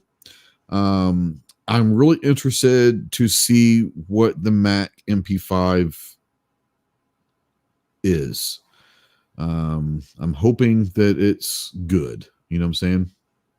G23 says still waiting for more options of this 30 super carry. So last week, if you guys missed it, we had our good friend Pinkus here, on the podcast to announce that the PD10, the Avidity Arms PD10, which is Rob's design and Rob's baby, is partnering with Federal. And they will now have, and they'll have it at SHOT, they'll have it in the Federal booth, and that the PD10 will now be available in 30 Super Carry, and it's going to not change price. It's just going to be the same price. You know, I think it's about a $600 gun, the PD10, roughly. But it will be available in 30 Super Carry now. And so if you guys are interested, check out the podcast from last week with Rob, and he'll give you more information. Obviously, go check out Avidity Arms, and I'm sure it's all over their website about that. But they are partnering with Federal to bring another gun. And Clover and I were talking. Both of us have had the opportunity to work with the PD10 before, and I think we were both, Clover. If I'm not going to put words in your mouth, but I think we were both kind of together agreeing that the PD10 is a good gun. I'm not saying it's not a good gun. It's a good gun. But I think it could be a great gun in 30 Super Carry. What do you think? Yeah, I like 30 Super Carry. What I don't like about 30 Super Carry is the lack of options and handguns. And with the PD10, even though I'm not the biggest fan of the PD10, mainly because of the dimensions, the way it just the ergonomics of it, yeah. For me, yeah. Personally. No, I agree. It does offer a Glockish, which we're back to. But that's a very popular design. Look at all the stuff that's out there. The PD10 does offer that Glockish design for the 30 Super Carry. And how many times have we said, if you had something, if Glock took over the 30 Super Carry, for example, you would see a lot more 30 Super Carries. You know, so I think it's a great platform for that. And I think out of all the options at this point, it's probably the best option now for 30 Super Carry too. I would agree. Let's just preface this by saying there's not a ton of options out there. You have a $4,000 Nighthawk, and you have a Smith & Wesson Shield Plus. Now, I'm a big fan of the Shield Plus and the Shield product in general. That's the one Smith & Wesson, besides the AR, that I really do appreciate. But yeah, I agree that this might be the best option right now in the 30 Super Carry.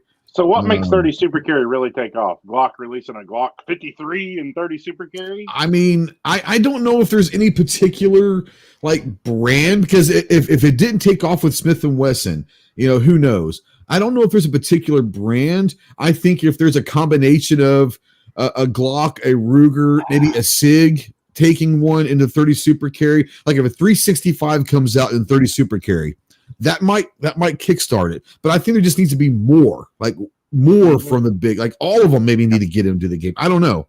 I'm not a huge fan of 30 Super Carry. I'm not against it. It didn't do anything for me.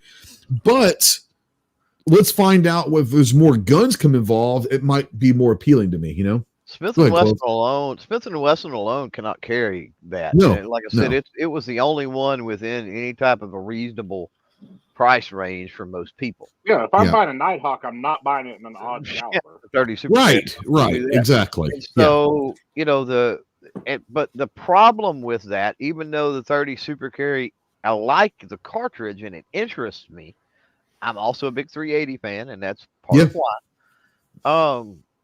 The issue is I hate _ bold capitalize Smith & Wesson auto loaders outside of rimfire, basically. Hate. And that includes the shield. So it's 30 Super Carry, something that I like, that I want to experience more of in a platform that I absolutely dislike. And there's many, many other people that feel the same way. And so we need variety.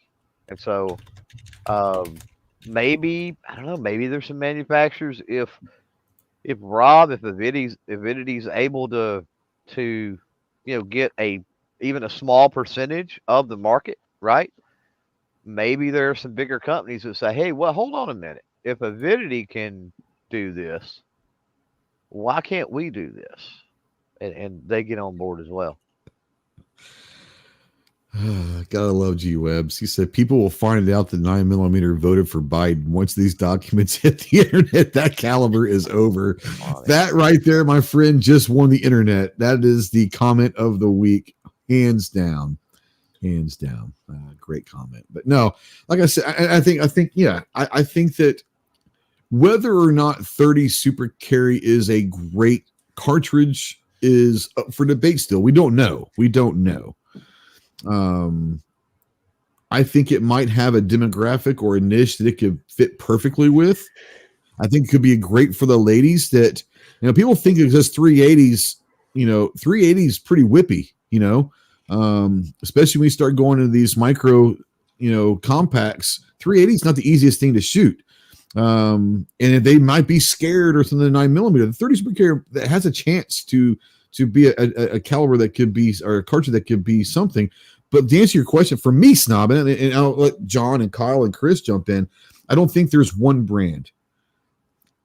It sounds bad. If there is one brand, I think if they came out with a 365 or a Glock, let's say 48, chambered in 30 Super Carry, like those style pistols, No, I mean, I think it's going to have to be a Glock or a SIG to be one company. But I think all of them. I think Ruger needs to come out with one. I think that SIG, I think Glock, I think all of them probably need to come out for people to even realize. I'll be willing to bet the average person that's, casually a gun person has never even heard of 30 Super Carry, Oh, yeah. No, but surprisingly, every time I go anywhere to ammo-wise, there's always seen it on the Super Carry shelf. on the shelves. So I was thinking, they may not know what it is because they don't have a gun. Right. That's the funny thing is the gun shop's going to sell the ammo, but nothing to sell to shoot it out of. Chances are, I don't know. I think it's a combination not only of more companies coming out with guns in it, but also more manufacturers manufacturing ammo for it. And I think with Federal being the only one manufacturing the ammo, we saw this with 224 Valkyrie, where Federal was the only one. 6.8 West. I will say that I will say that 224 Valkyrie.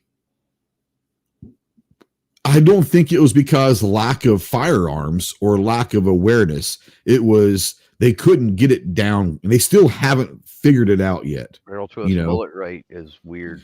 Twist rate's a weird twist rate. Yeah, I mean, if you hand load, it's not that big of an issue. But then you get back into why I tout that 300 Blackout is probably the best rifle cartridge, and there's people that absolutely hate it. Is I can hand load that thing for the most versatility you've ever seen in your life in a cartridge. and the vast majority of people don't have that capability. So to them, it's garbage. Why do you need that? Well, because I can, and because with what I can do with it is freaking amazing. And so you get, unfortunately, you get those dynamics. But I mean, John's right. I mean, there's a lot of companies and they want to play those cards close to their chest. So for anybody else to make that ammo, you're talking about licensing, and ultimately that's going to drive the cost up for the end user if they've got to do all of that. So that's why I like the old school way, right?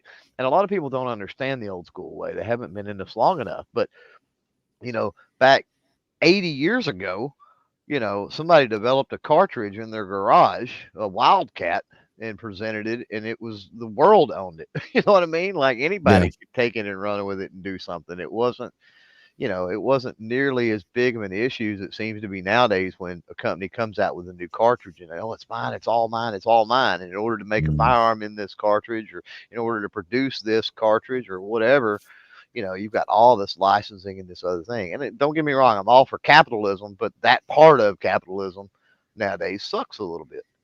Yeah. Well, and no company is going to license to make 30 super carry right now with literally three guns. 3 guns in the market. Yeah. Let's be honest. 2 guns, right?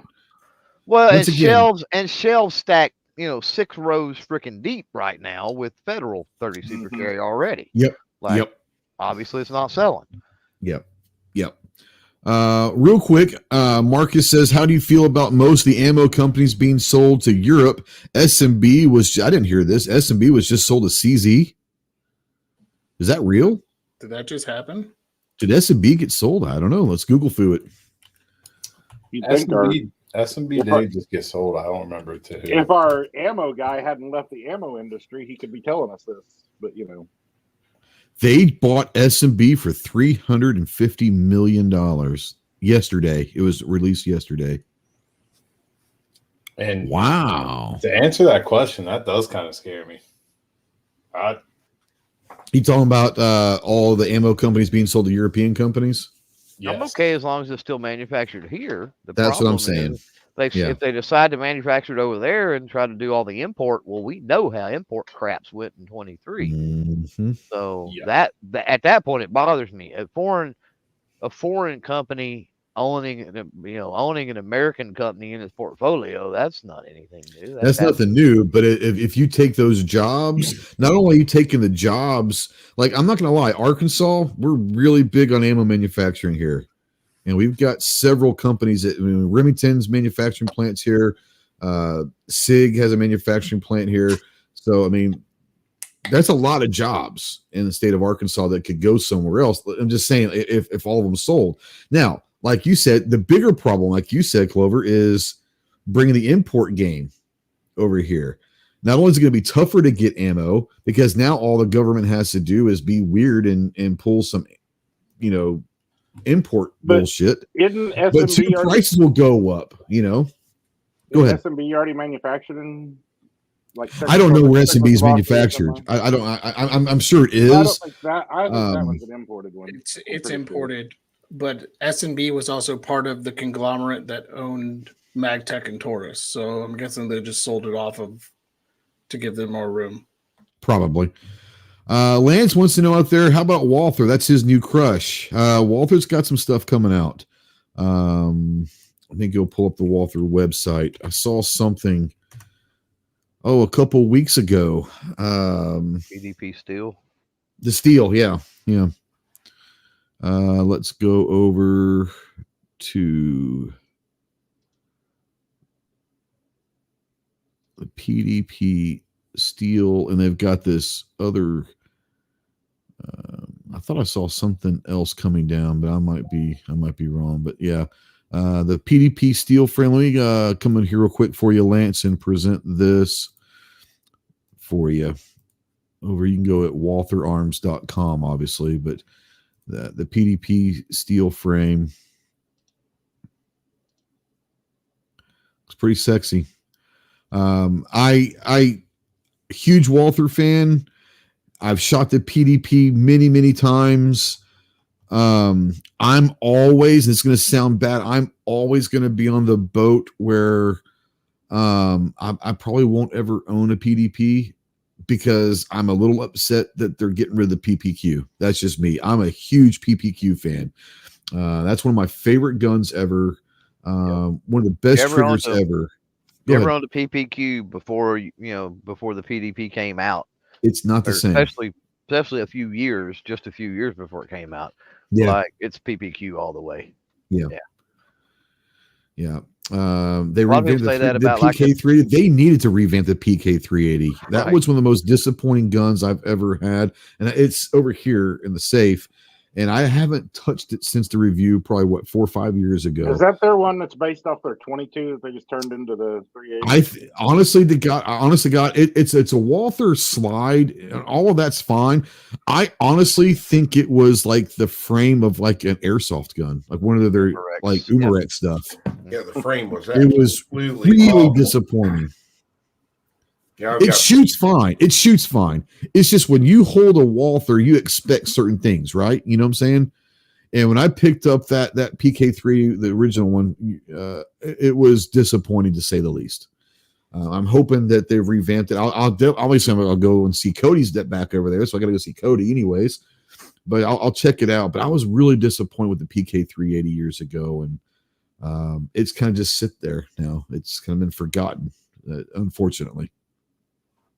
Yeah, ahead, it looks Chris. like they pretty much, that was the worst part about that gun. I got to agree with you. I have one too. That frame is terrible. Yeah, It the looks like- slide, everything was fine, and it shot fine. It's that frame was just so bad. Yeah. So cheap. It just feels cheap. Yeah, I mean, I think that Clover and Snob are right. I think it was an Umarex frame, or came from the Umarex side of things to maybe bring costs down and all of that. But man, it was not good. It was not good. So I took that website off. Have you found something on the 380, Chris, that says what they've upgraded? It pretty much has a PDP frame now. It's just, it looks like but it's just like a little scaled down version of it, more like compact. Okay, But, and Gort yeah. says no decocker either. Okay. Mario says, remember the old Creed pistol? The Creed wasn't bad. Like, it wasn't great, but it felt better than that PK380 did. Like, the Creed is a decent little pistol. But when they discontinued ugly. it, you could get them for like $200. Yeah, and for that price, they're phenomenal. They weren't. The Creed wasn't a bad pistol. I know there's a lot of people that shit on them a lot. I'm not in that camp. I'm not going to sit there and say they're awesome, but I wasn't as harsh on the Creed as other people were. The new PDP's available. Yeah, there's a whole new PDP line. The steel looks like I said. I think the PDP is great. I love shooting it. It does. It's a good shooter. It feels good in the hand. There's nothing wrong with the PDP. I'm going to make that abundantly clear. It's just not my PPQ. That's really what it comes down to. I saw Let's someone see. out there mention the new Magpul mags. Did y'all see them? I have not seen anything about that either. No, what are they They're doing? with clear. them? They're clear. Oh, okay. Oh, I've seen those. Okay. Yeah. Okay. I have seen those. Yeah, they kind of remind me of the Min 2 stuff, and I love Min 2 mags, and Min 2 has come out with some clear stuff in the last couple of years. I actually enjoy Min 2 more than I do Magpul, but that's what They're it a is. little late to the party, but they're still going to sell like crazy. Oh, they're going to sell a shit ton of them. Absolutely, they are, because they're Magpul. Absolutely. Oh, I had a question earlier, Kyle, and I forgot to ask you. Someone asked, I'm sorry if I forget who it was. Remind me out there who it was. And but they wanted to know magazines. How many magazines are going to come with the rifles? 1. Okay, there you go. There you go, folks. So yeah. Lancers have them, yeah. Min 2 has some clear ones. There's several of them, like they said, they're kind of late to the party, but they will sell a shit ton of them for sure. They It's also did a metal 320 mag too. Oh, did they really? See, I'm not a SIG guy, so I don't keep up. I know there's a huge aftermarket with the 320s now and the 365s and all of that, but I don't keep up with all that. So, speaking of mags, yeah, our friends over at FozTech just dropped a new 50 round drum for the Barrett, for some ridiculous amount of round drum for the Barrett. For a Barrett, yes, Damn. a Barrett 50 cal, yes, and it's a 50 round drum of 50 cal.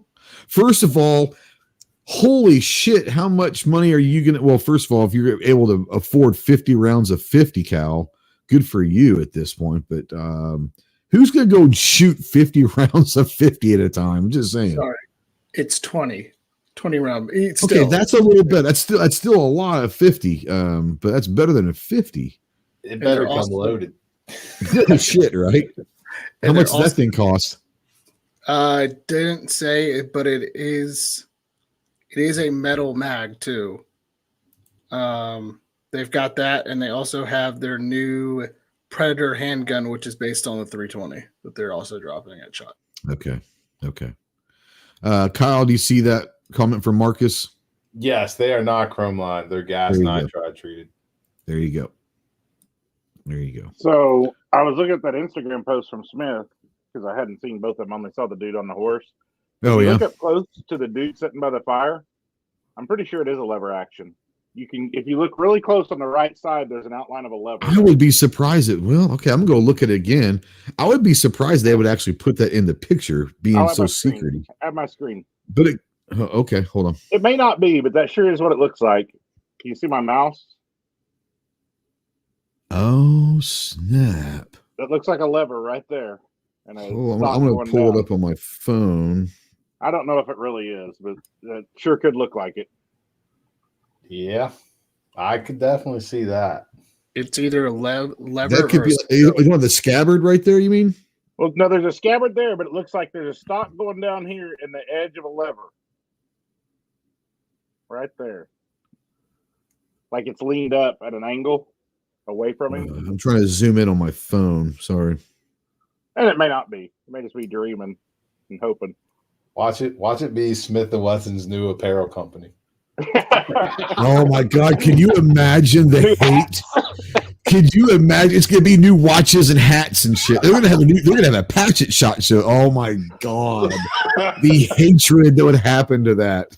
You know what we haven't brought up for that? It could also be a bolt gun. Maybe Cowboy. But yeah, I want to say I mean. But the cowboy theme, I think honestly, I think that the two valuable ideas are, in my eyes, are lever or revolver for the Western theme. I don't know. Go ahead, Kyle. It'd be hilarious if it's a 4570 AR. No, I wasn't gonna say. I was just gonna say I don't associate cowboys with bolt actions. I don't either. Maybe my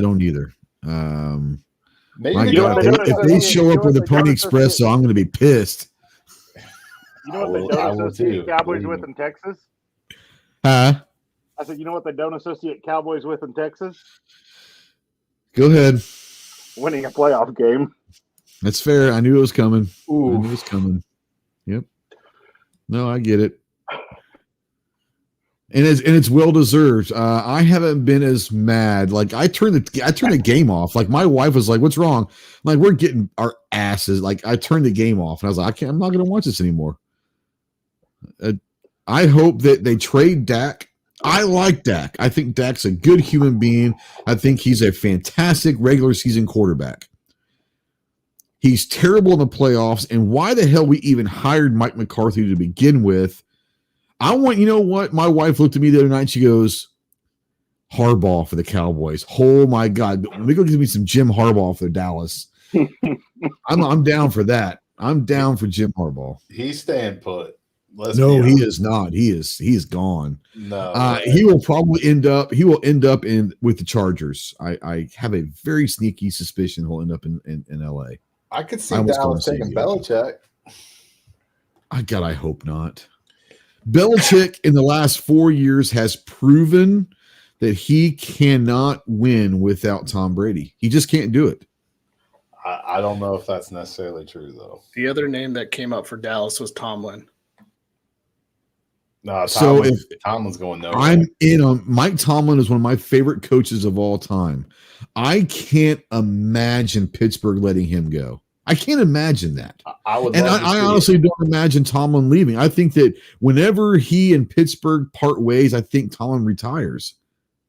I don't know. Maybe that's just Weston me. has a good point. Belichick and Jones will get along. And I don't think that Jerry Jones and Tomlin would get along. Tomlin's a man. He ain't going to let Jerry talk to him like that. And the biggest problem in Dallas is Jerry. Go ahead. So out of the teams that are left, who are you wanting? Who are you rooting Now? for? Yeah. Detroit for me.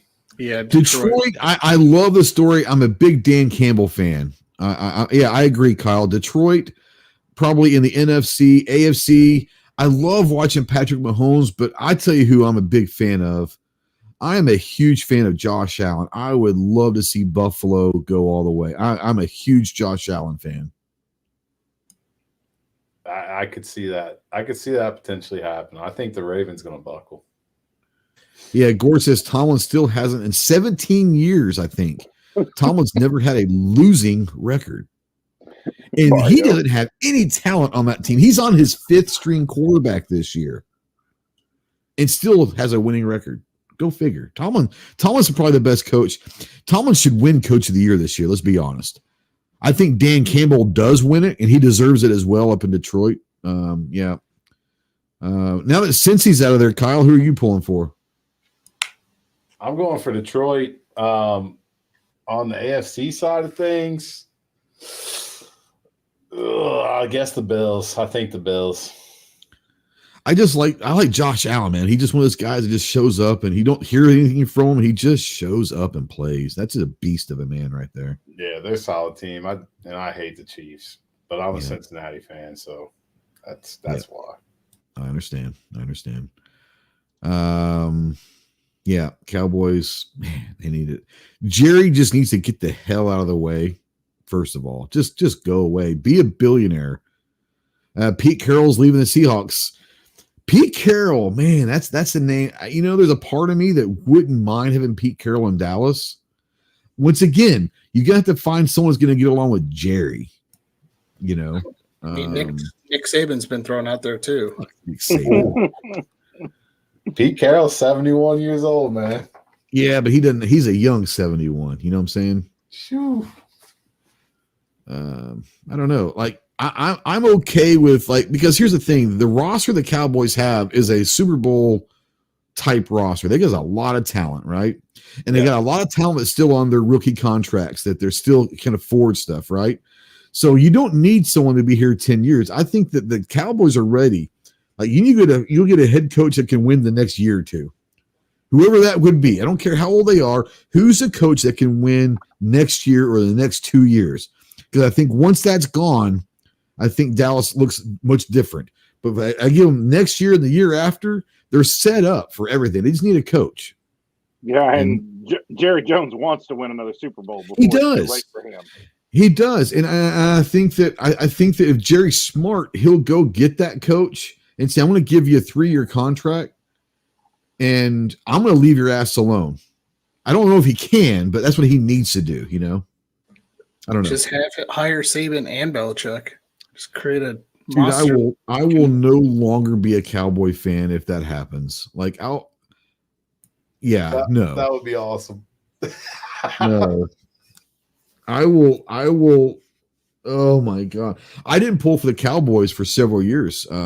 Back when they brought in Terrell Owens, the fact that Jerry Jones brought in a guy who stood on the star in the middle of Texas Stadium and he brings them in. I think Terrell Owens is a great receiver, but he should never have been a Cowboy ever. And I didn't cheer for the Cowboys for 3 years while he was there. Couldn't do it. But that's Could my not quarterback. do it. You My don't talk about quarterback. my quarterback. Couldn't do it. Could not do it. God, we're talking football, and you're going to be pissed off the Cowboys even more. I can't do this anymore. Maybe they should bring Jimmy Johnson back. Is he still alive? Hey, I'm down for bringing Jimmy back. He's 80, but goddamn, I guarantee he could fire those guys up. Bring Jimmy back for 2 years. Let's do it. Bring in Aikman as his quarterback coach. Bring on Dion for his DC. Bring Emmett in. Let's bring the gang back for a year. Hell yeah. Bring in Nate. As Nate Newsom's dead, I think, but I would say bring Nate back to the offensive line coach. I mean, bring Irvin back in as the receiver coach. Hell yeah, let's do it. Come on. Anyways. All right, we're running up here.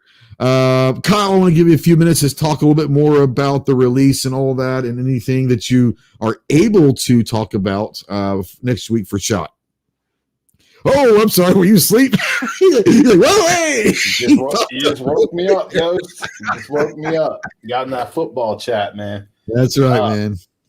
No, definitely. So tomorrow morning, go check out andersonmanufacturing.com/frontline if you want to go straight to the new product. We'll have a video launched on YouTube and all that stuff too. Show some support. We always appreciate that. Shot Show, I can't release any of the. I know. I was hoping maybe you'd slip, But we got some new swag stuff. Oh, the dissipator. Nice. Some dissipator stickers, some new patches. Nice. So make sure you stop by 14752 if you're going to be out there. If not, then I'm sure I'll see you guys on the interwebs at some point. And yeah. Oh, another thing too. Yeah. I just got my Arm Citizen podcast hoodie from Ghost Store and got me some Brony patches from Clover Store. You guys need to go check that stuff out. It's hot. So you the man. Yep. You the man. Thank you for that, by the way. Yeah, I'm looking forward to this patch. That Dissy sticker looks pretty damn cool too. Looking forward to seeing all the new stuff that you guys are going to come out with next week. Looking really forward to it. Thanks for coming on, as brother, as always, and see you Sunday night. Yeah, thanks for having me. Absolutely. Ginger, what's going on at GOA and with FLR? So let's start with FLR. We just launched a new video today on the Springfield Echelon. That video is live, so go check that out. We'll have a couple more videos coming here shortly on some product, and then GOA. We will be at SHOT Show, so stop by booth number, I gotta remember the booth, 41132. We'll be in the basement. That's in the dungeon, baby. Yes, sir. So go check out the channel. Go check out GOA at gunowners.org. And also keep on your calendar August in Eastern Tennessee. Big announcement coming up this week, so stay tuned for all the stuff. It's going to be a big, big deal for us over at GOA. I wish I could talk more about it, but I've given all the hints I can possibly give. So we'll have that announcement here, and everybody will see it here very shortly. Literally waiting for the check to clear. If you do whatever you're doing in Western Tennessee, it'd be a lot more exciting, like far West Tennessee. No one wants to go to Memphis, bro. No one wants to go to Memphis. No one. I live 2.5 hours there, and people get here like no one wants to go to Memphis.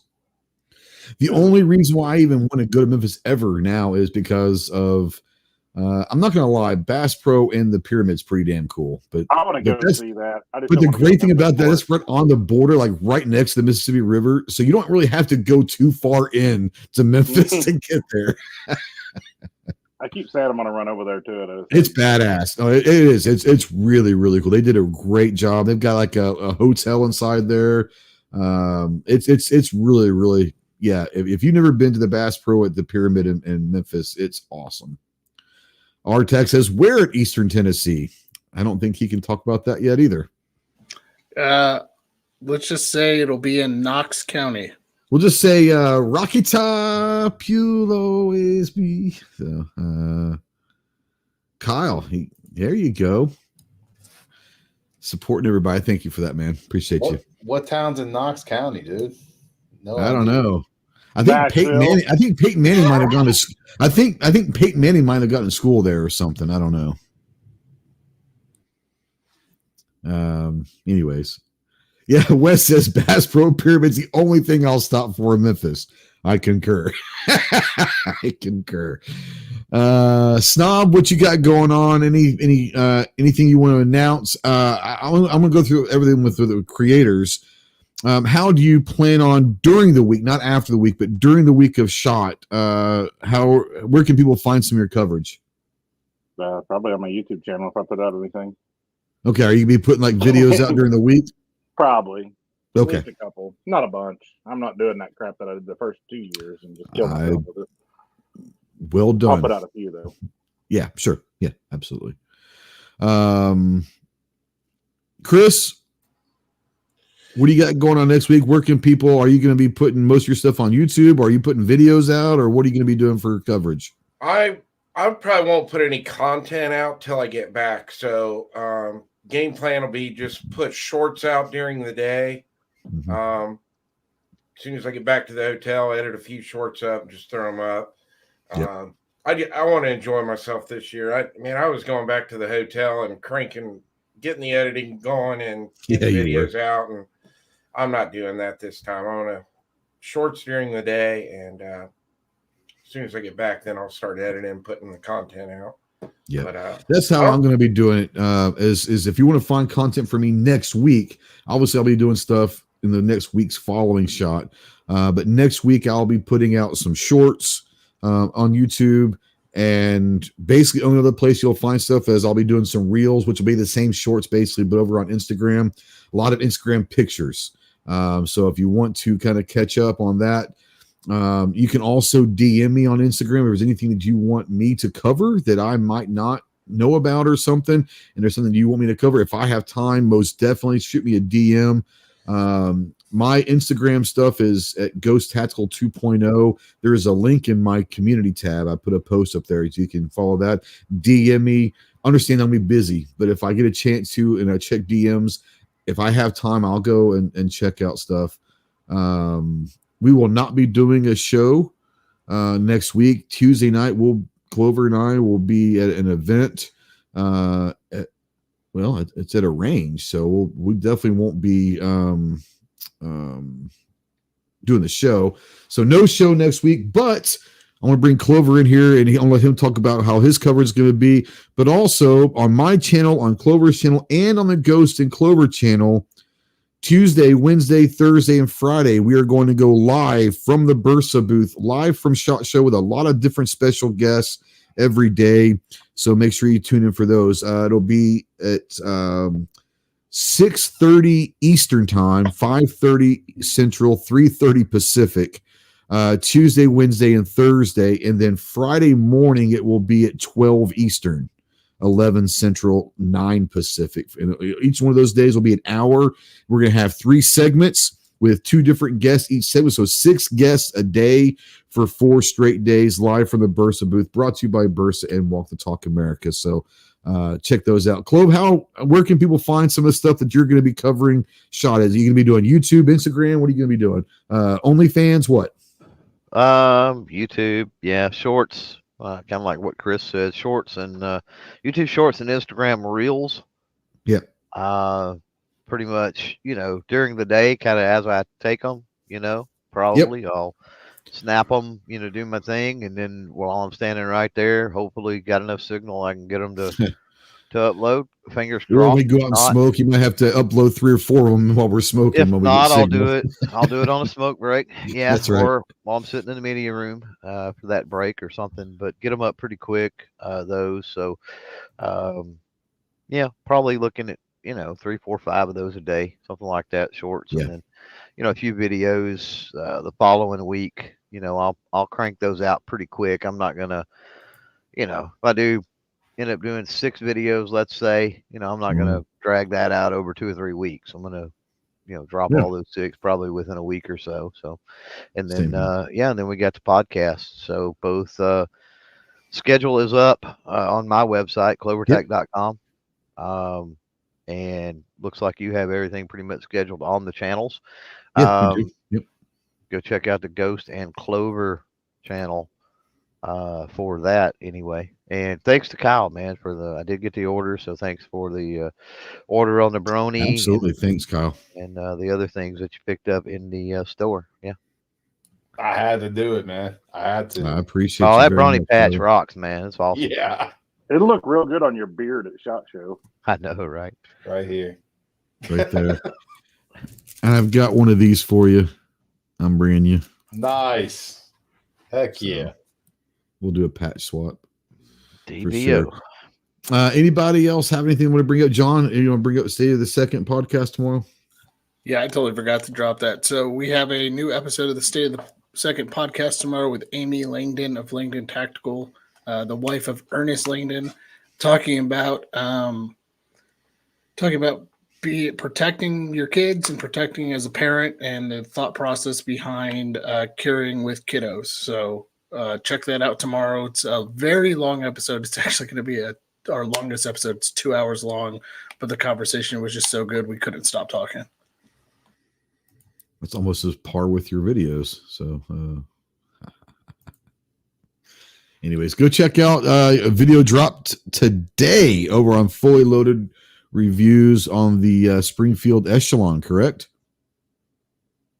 That is correct. And if you haven't caught the episode with Jamin, the CEO of Palmetto State Armory, go check that out on the State of the Second podcast as well. It's a very good episode. You get to hear his insight on the industry and himself. Yeah, and you guys can find those on any of the podcast platforms. Just search for State of the Second podcast or go to the Gun Owners of America YouTube page, and they'll have the video version of the podcast as well. So doing a great job. Congratulations. I know you were nominated for a Gundy this year for the podcast. Congratulations. Wesson, the PSA podcast was awesome. Yep. Doing really good work. You and Kayla are doing really good work on the podcast. Keep it up, and I'm looking forward to next year and seeing how that grows as well, and Fully Loaded Reviews as well. Thanks to Kyle, to John, to Snob, to Chris, to Clover for coming on. Can't wait to see every single one of you next week. It's going to be a great week. Hopefully the weather looks decent, especially for Range Day. Thank goodness. Range Day looks like it's going to be decent. So that's going to be nice. For everyone out there live, thank you for joining. If you're watching this in replay or listening to podcast, thank you for joining us. Leave us a comment. Give us a good rating out there in the podcast world. More importantly, we invite you to join us live on Tuesdays at 7 Central for the live version. We got a great audience out here, great conversation in the side chat. So come join us live. Ask your questions and all of that. More importantly, guys, get out to the range. Be more proficient with your firearms. Make sure you're staying in tune with all the 2A legislation, whether it's local, state, federal. Make sure that your local representatives are doing their jobs and representing you the way you need them to. If not, 2024 is an election year. We can make that change and make sure we get people in there that have our same morals and our same ethics. So more importantly, guys, just enjoy your freedoms of being an American, one of which is to keep and bear arms. We'll see you. Well, we'll see you in 2 weeks. We'll see you on the Ghost and Clover live from SHOT Show next week. But the Armed Citizen podcast will be back in February. We'll see you then. Semper Fi.